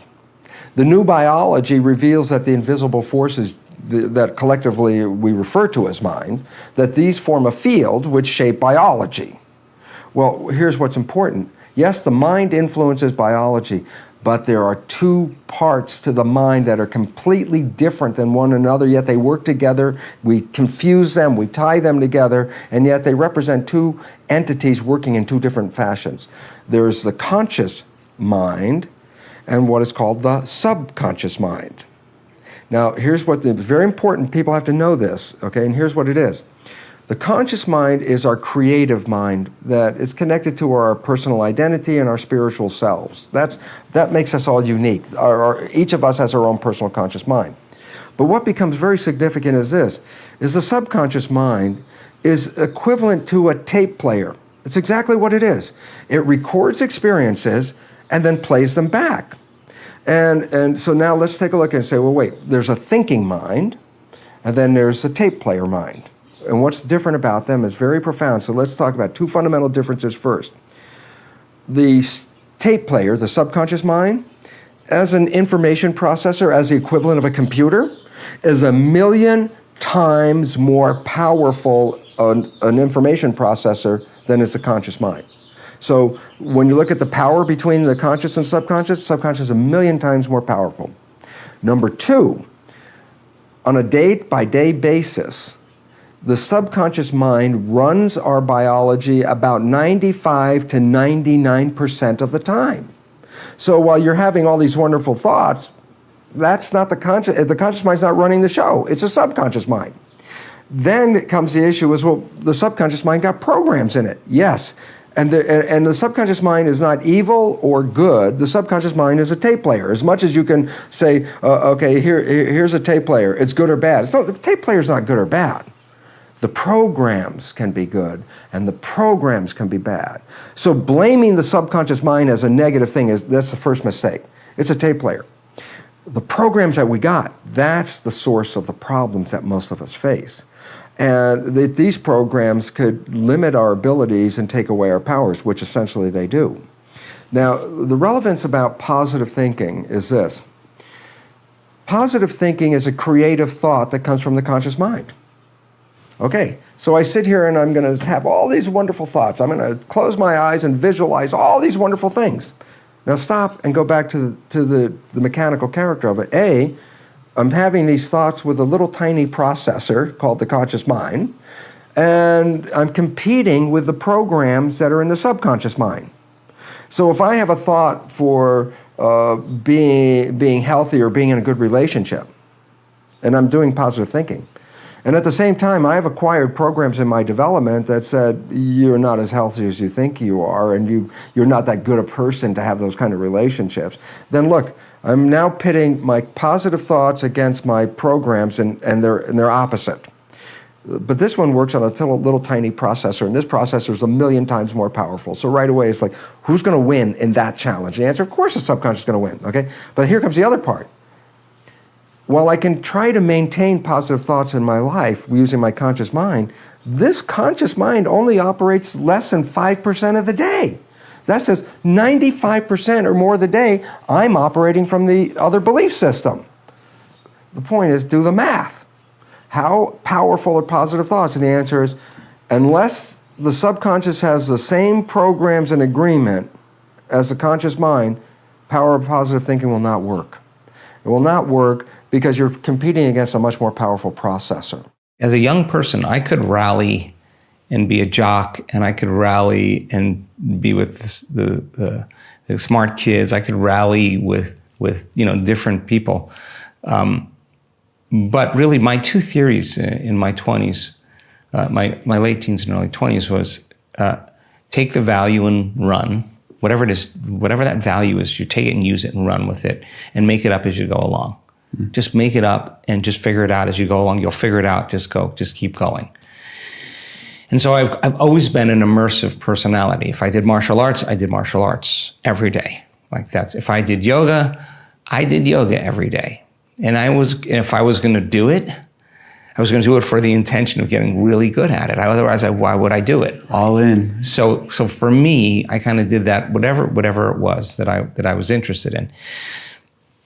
What fascinated me more than anything else was that from how I was raised as a child, in the family and the culture and the religion that I was raised in, I was mystified that there were actually people that believed in something that I secretly believed in from the time I was young, that actually were masters of their bodies, and they were doing miracles, and it wasn't in the traditional how I was raised. And that became a fascination of mine. It became a fascination. If they did it, how did they do it?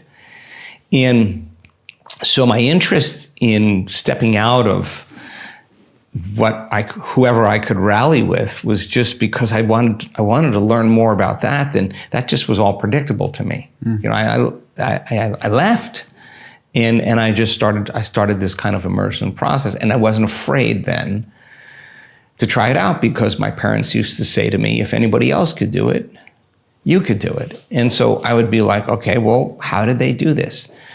So in that way, when I was in college, I kind of broke from the parties after a period of time. I just didn't, I was very different in that way. I was there to learn. And I wasn't like an introvert, or I wasn't unapproachable. I would go to class and be with everybody, but I made other choices, you know, and that turned into this kind of exploration that led to some profound experiences. And then once you have the experience, it's hard to talk you out of not doing it again. And so when I immersed myself, for example, in something like yoga, you know, I did a lot of yoga, and I did it 3 hours a day, and I never missed a day, and I was up early in the morning. But I was learning anatomy and physiology at the time, and I think I learned more about the body through the experience of doing yoga and understanding it kind of on this intuitive level, as much as I learned about the textbook. So the two different things, learning all this information about anatomy and physiology, and at the same time, conditioning my body in a certain way with the intention of really seeing if I could actually master something about myself. I mean, both of those worlds were kind of merging for me. And so then when you do that and you kind of leave the pack, you know, and you step out, I think if you're really, I realized after a certain point, how much I changed. I realized in my early 20s, how much I changed.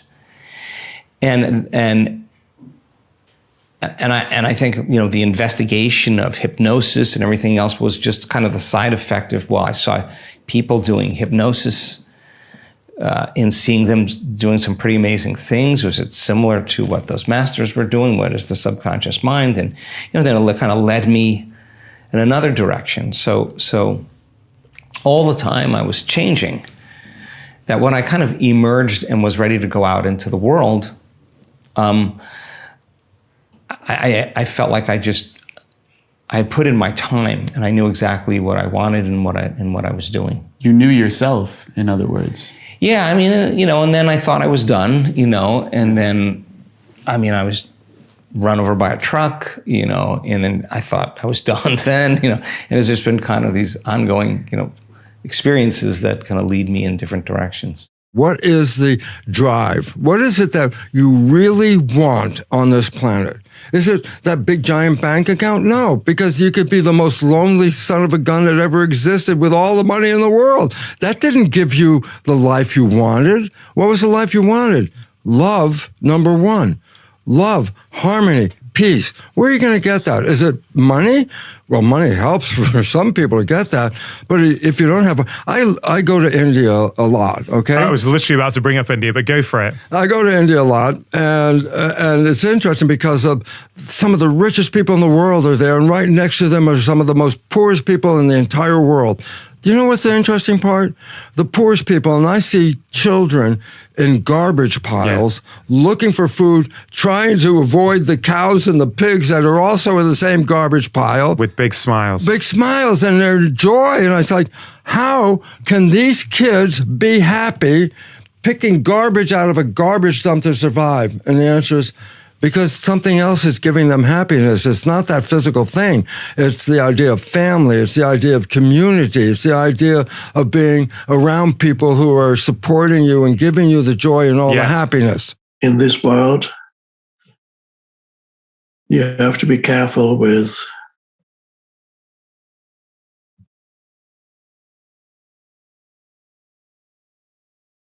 what kind of thoughts you absorb from the collective, because there's so much unhappiness in the collective energy field of humanity. So it's very easy to get drawn into that if you're not careful and participate in the suffering of the collective. Fear, anxiety, anger, that's everywhere.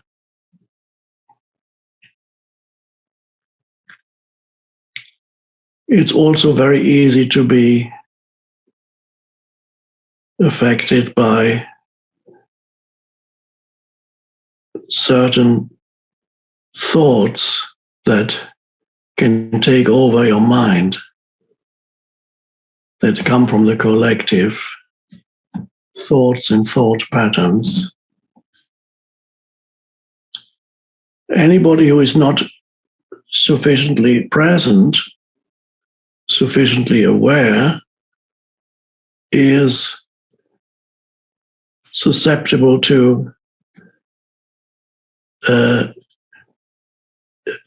being infected by certain thoughts.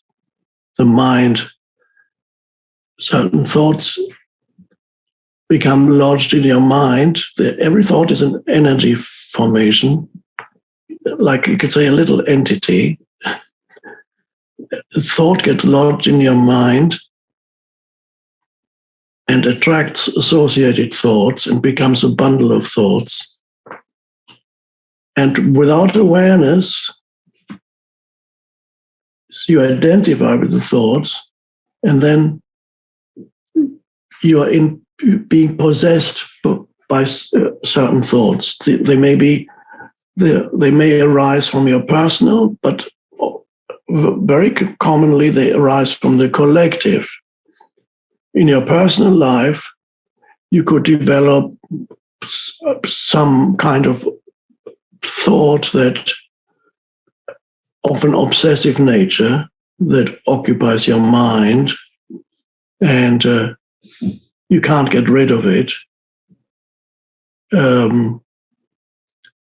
It could be the thought of one directed to one particular person, very, very negative thoughts. Even at the simplest level, some people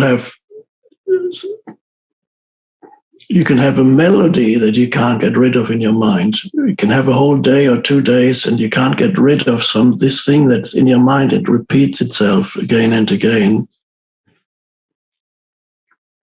You can have certain assumptions about this world, like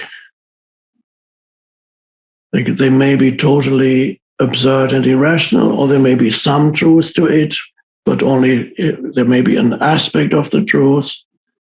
You might think that the most absurd thoughts could be there. You might think that the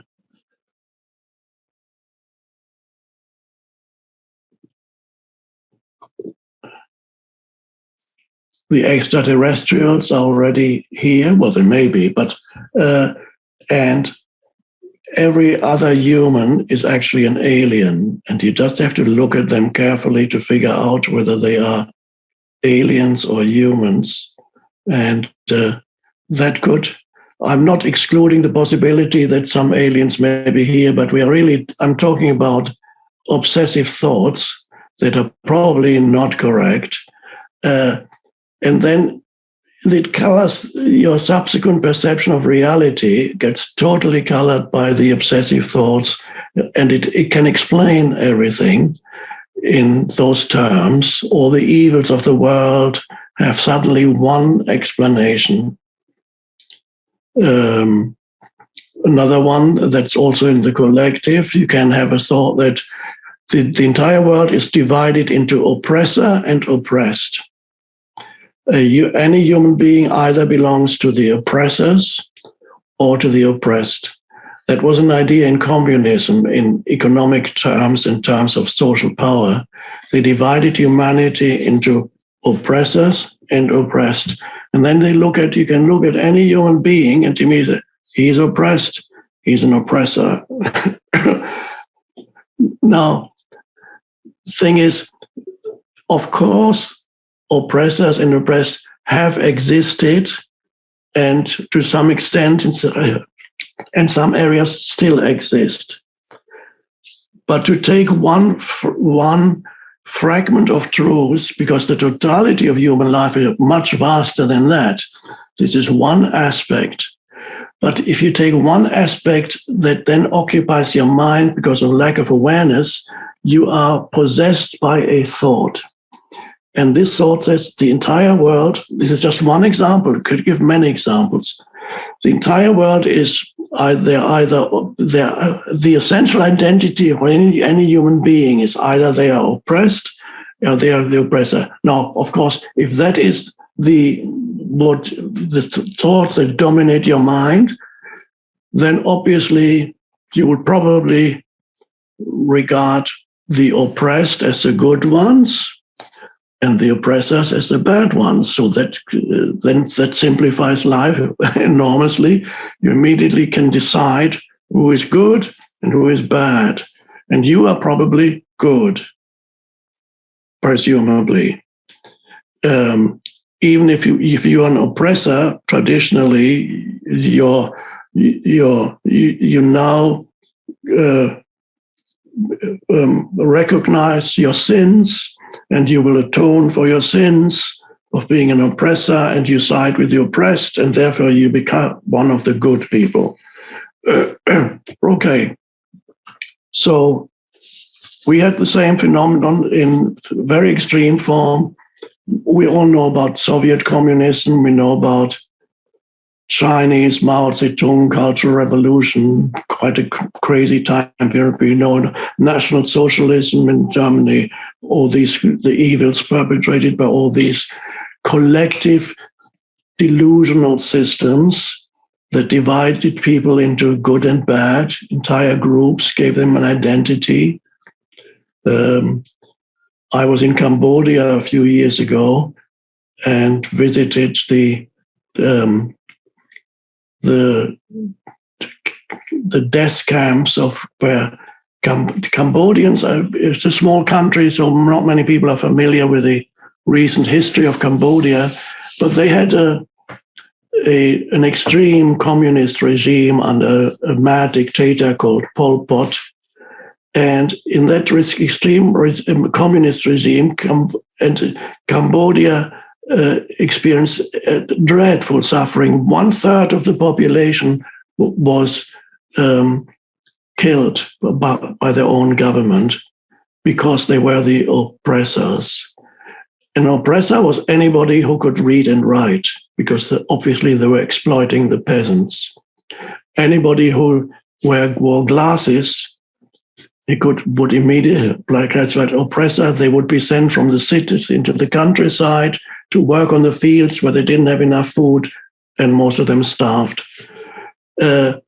Total lack of humanity, total lack, because of the entire country was dominated by one absurd and obsessive thought that made it impossible for them to relate to any human being as a human being. They relate to him through the conceptualization that thought had created for them.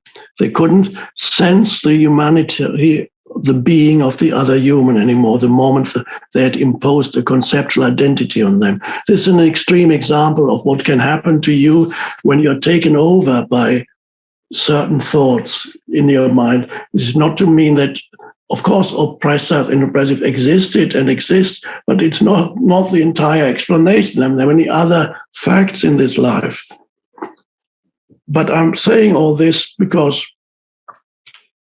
you need to be very alert so that your mind is not taken over by certain thoughts that are not that invade your mind and color your view of reality. And there are certain irrational thoughts that are floating around in the collective at the present time. So it's very easy for you to absorb some of them, and being possessed by certain thoughts that maybe it's so irrational that it's unbelievable. But I'm not giving any examples, but you have to find it out for yourself. With awareness, you can. And be very careful with observing your mind.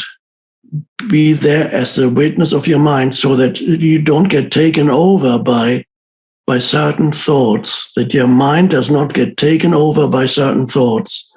And then you cannot perceive reality anymore as it is. Everything is colored by the veil of irrational thinking.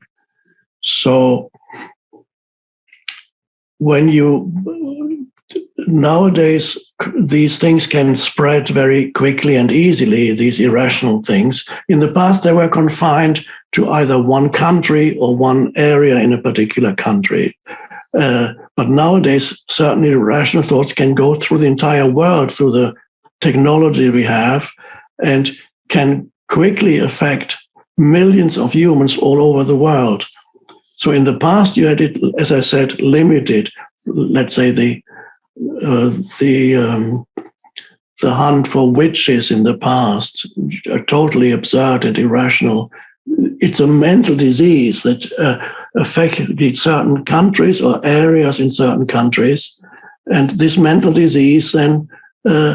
So there were some places in Europe. There were villages and towns in Europe in the Middle Ages during the time of collective insanity.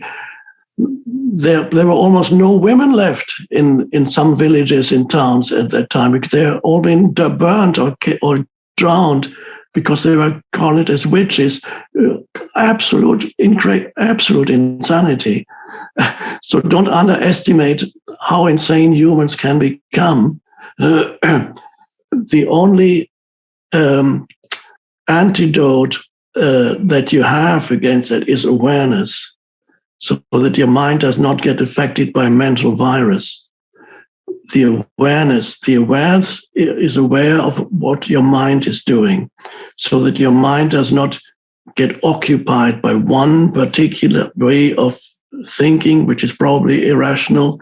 Anything that's one-sided, that does not see the totality of a situation, like oppressor and oppressed. If you don't see the many factors that make up a human being's identity, so be very careful with what you consume in the media. The media that brings the news to you. Be very careful with what you consume, so that you do not take on, without knowing it unquestioningly, certain ways of looking at the world. Realize that you're being how manipulative most of the mainstream media has become. So you need to watch that. If you watch it knowing how you're being manipulated, and the people themselves are being manipulated too. So it's They are in the grip of unconsciousness, and they want to draw others into unconsciousness. So they're not the evil ones. They just don't know any better. I have a spiritual part, and I have this physical part. And I asked a simple question. I said, why have a body? Why not just be the spirit? And then, this is when I found out I had Jewish comedian cells. I go, listen, I asked a question of myself, why have a body? Why not just be a spirit?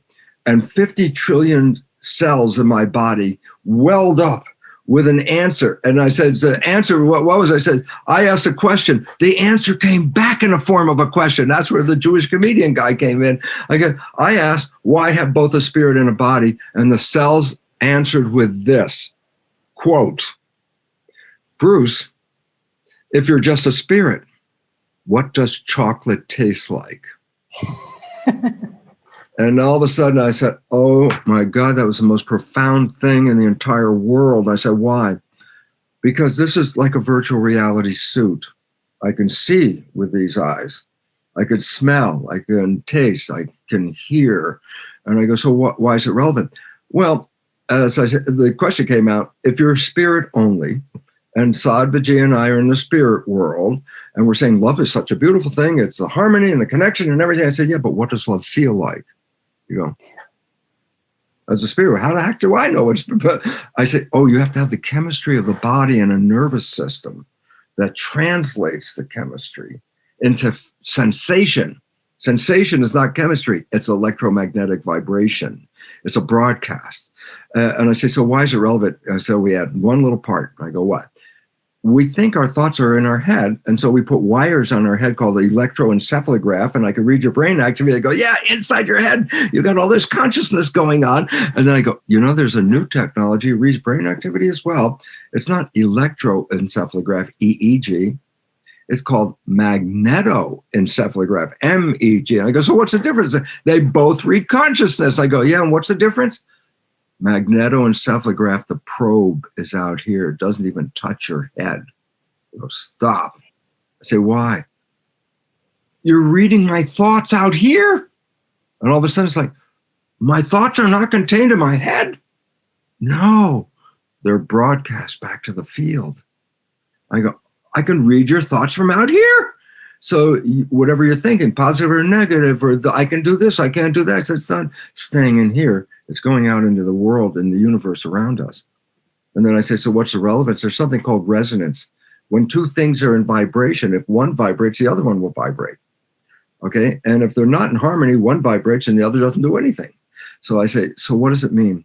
Oh my God, this is so changed life stuff. And I go, my thoughts are vibration that go out into the energy field, which is quantum physics. I go, so what?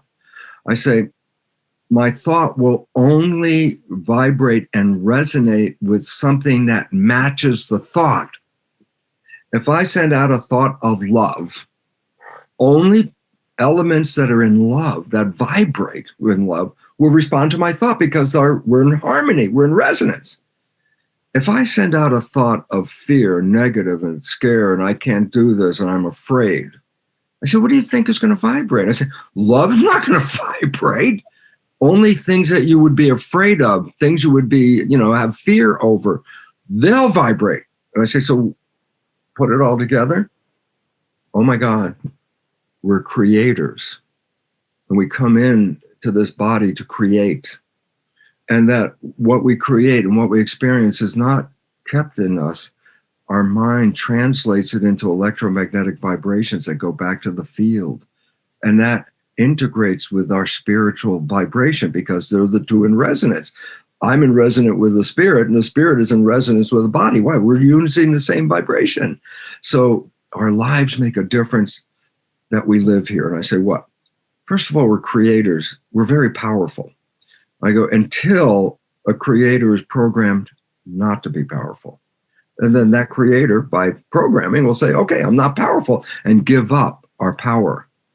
And we have been systematically programmed to question who and what we are, when the fact is we came here as creators. And I go, why did we come here for the creation? And then I go, because we get a feedback that goes back to the source that says, what do you want? And you come here and try and create it. And when you find that love, and when you find that harmony, you start to realize you're glowing. What you're glowing, your energy vibration of love is going back to the universe to resonate with you and make you a stronger love vibration. I wanted to listen to the questions that people asked. And the questions were, okay, you create your reality? I get it. How do you do it? I thought it was a brilliant question. Next question is, okay, your personality creates your personal reality. Your personality is made up of how you think, how you act, and how you feel. If I want to change my personal reality, I got to change my personality. Nothing changes in my life till I change. How do we change? Why is it so hard to change? And then the last question was, what do you do?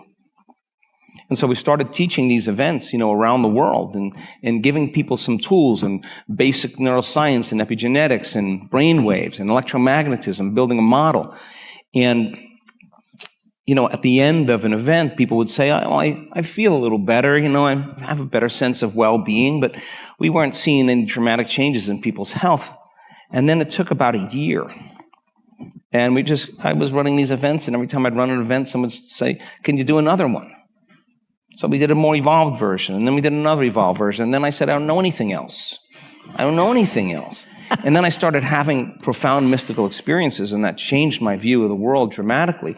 And I remember at one event, this woman with MS, sitting in a wheelchair, after one meditation, stood up out of that throne and started dancing around. And when I saw that happening, I knew something had to be taking place inwardly in her. In other words, there must have been some gene regulation that happened as a result of her inner process. And that's when everything changed for me. That's when I got a team of scientists and neuroscientists and biologists and partnered with the Heart Math Institute. We started building this model of understanding. We have 18,000 brain scans now. Thousands and thousands of HRV measurements. We got gene testing that's done, telomere testing that's done, immune regulation, thousands of different metabolites. At this point, I wanted to see if that person's subjective experience of whatever that was could be calibrated objectively. And once we understood that information, can we teach transformation better?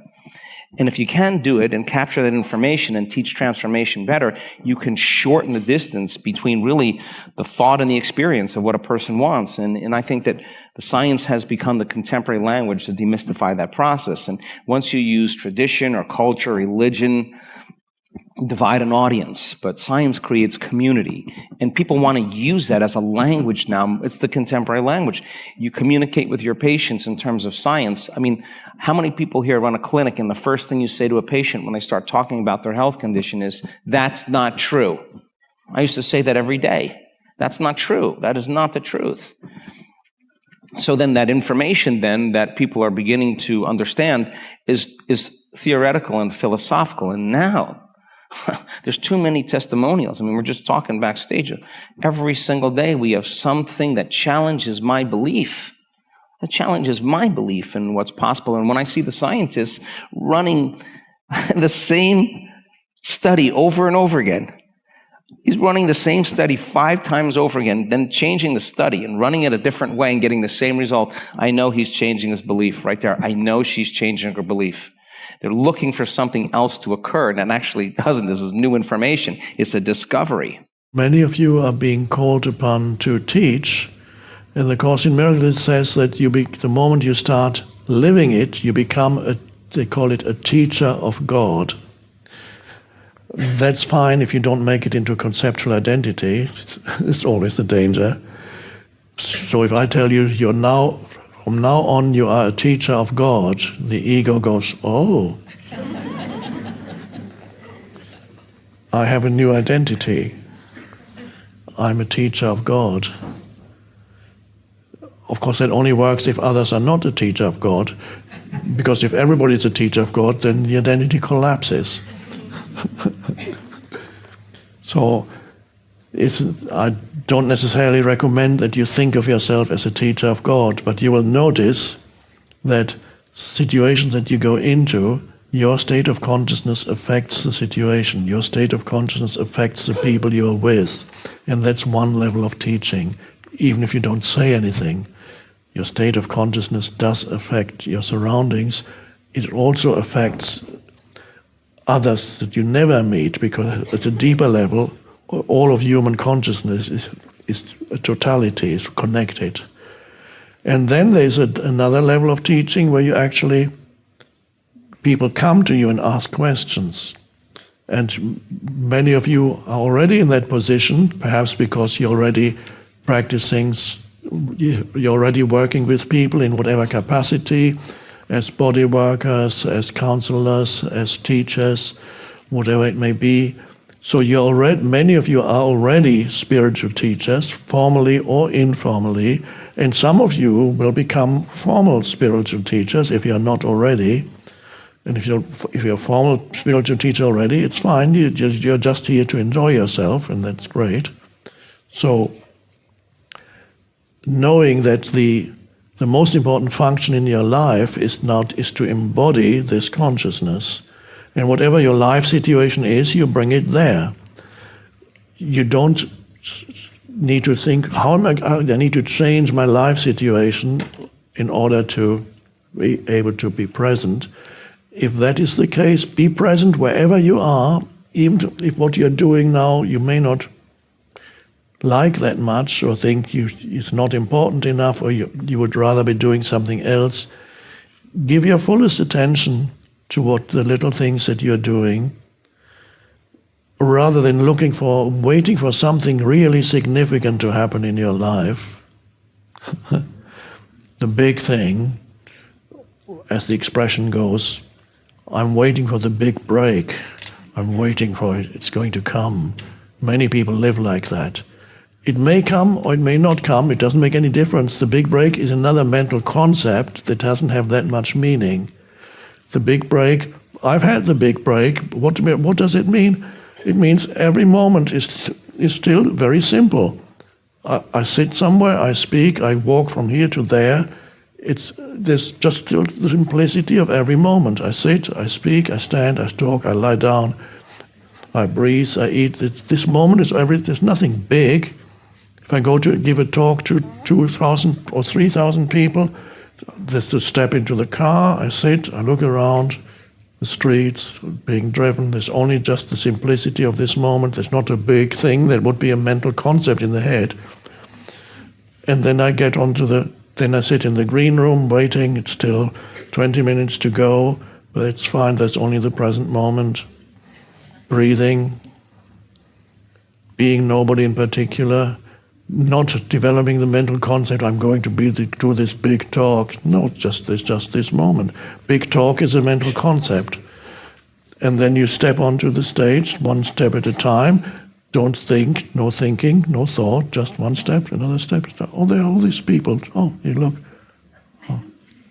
And then you sit down, and there's still no thought in your head.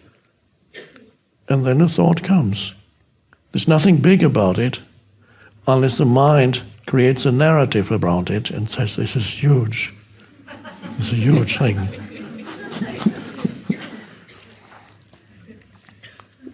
And it requires vigilance, because it can be a challenge, these things. The world can be challenging. Some years ago when I did the big thing with Oprah,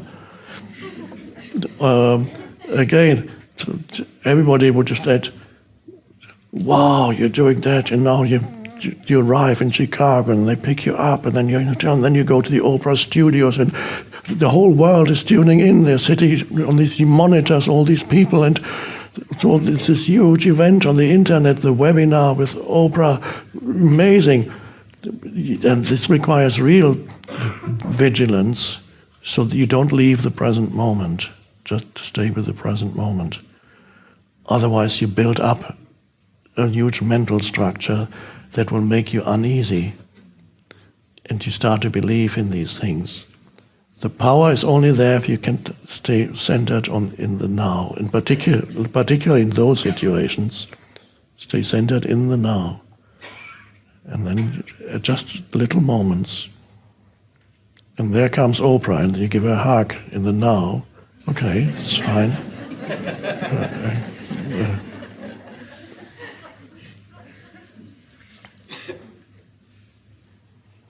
And she's so good at, she does it so naturally after many years of connecting with the camera and people through the camera. We sit there, and there's 1 minute to go, and she's still talking to me about this and that. And then 20 seconds to go, and she's still talking to me about. And just 5 seconds before, she looks into the camera, and then she just talks. That's and again, that's a good example of something that comes.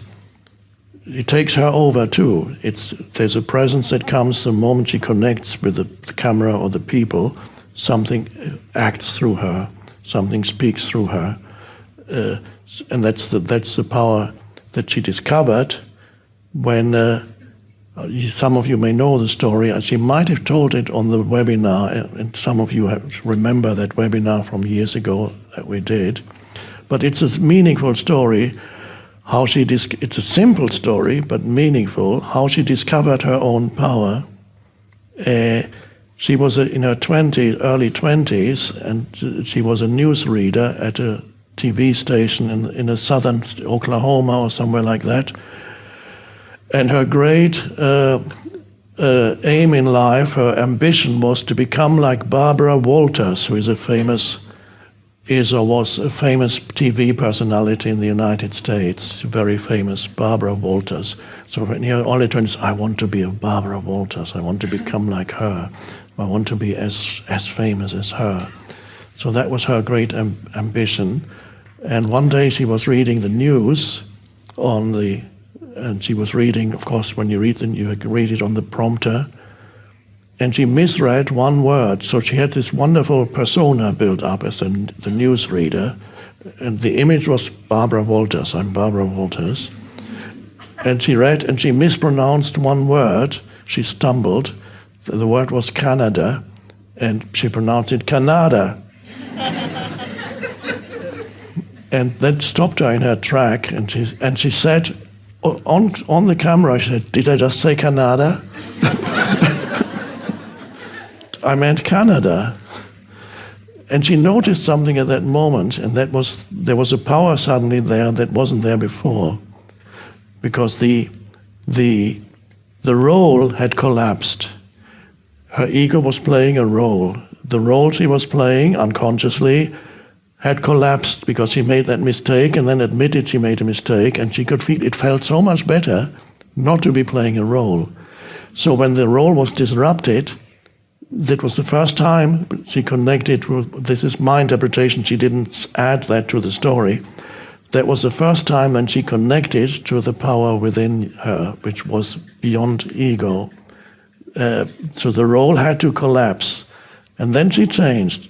She gave up the idea of wanting to be Barbara Walters, and she could just be herself. And by being herself, of course, there's nothing wrong with Barbara Walters, but she has had a far greater effect on humans than Barbara Walters. I think even Barbara Walters would agree with that. And so by being herself, the deeper self, she discovered the power in this little moment of disruption of her role. So it's important, again, I've written about roles a few times in various places and spoken about roles. To play roles is part of the conditioning of your mind, the conditioning of the ego, and you have to be vigilant to catch yourself when you find that you are playing a role, when you talk to people. How do you communicate with people? Self-observation is important. Self-observation. How do you talk differently to one person to another person? How do you talk to the Pope, if you ever met the Pope or the Dalai Lama? And how do you talk to the man who is sweeping the road? If there's a difference between the way in which you talk to the road sweeper and the Dalai Lama, or whoever, then you're playing roles. So, and you can only know that through vigilance and self-observation. Can you just be yourself? And again, to be yourself, what does that mean? It means to be your deeper self, not the conditioned self.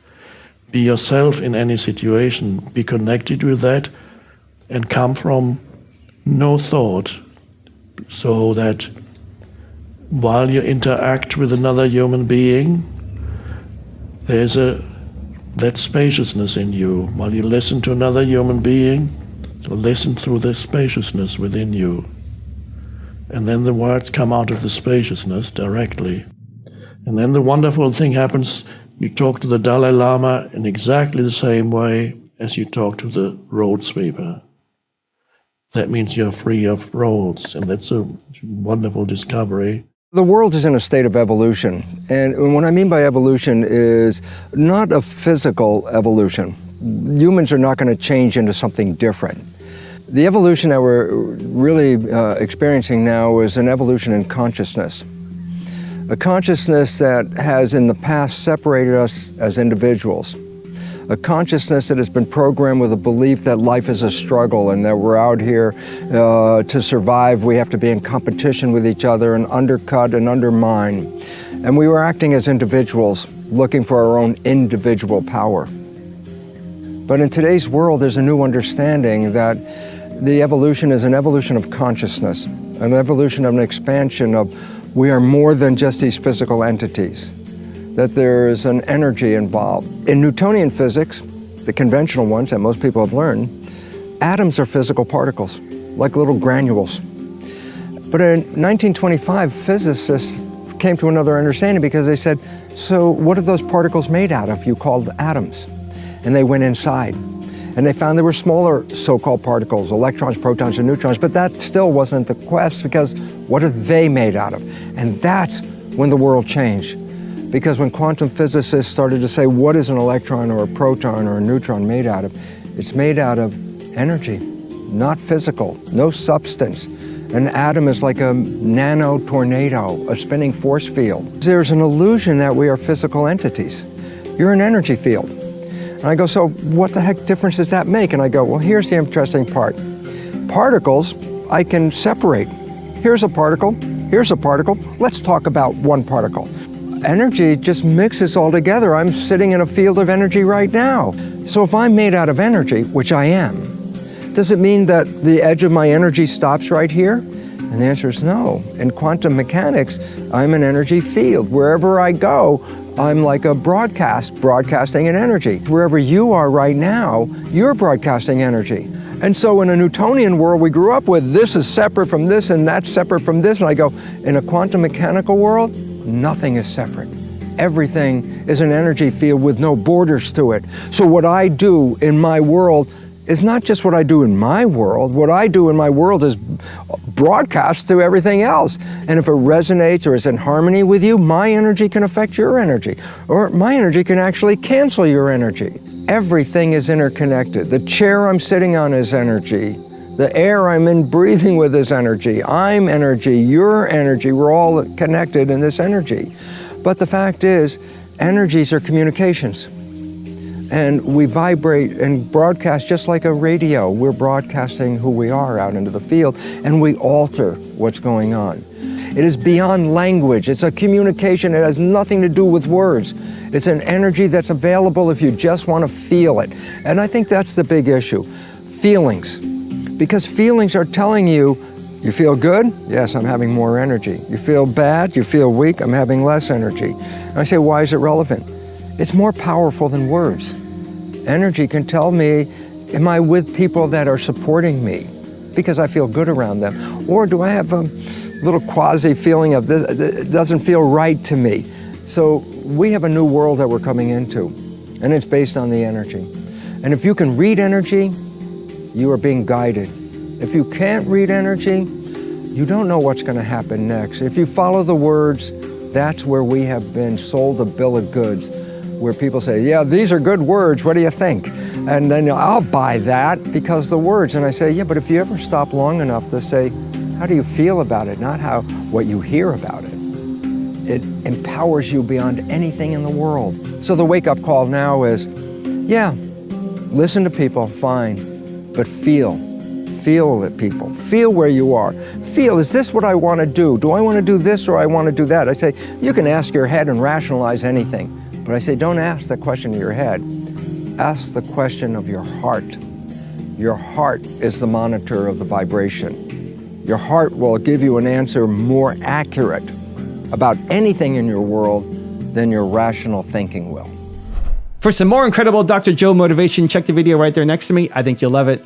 Continue to believe, and I'll see you there. And they say, oh my God, I actually believe that this stuff works. And they're facing a chronic health condition or serious health condition. And they come to the realization that they just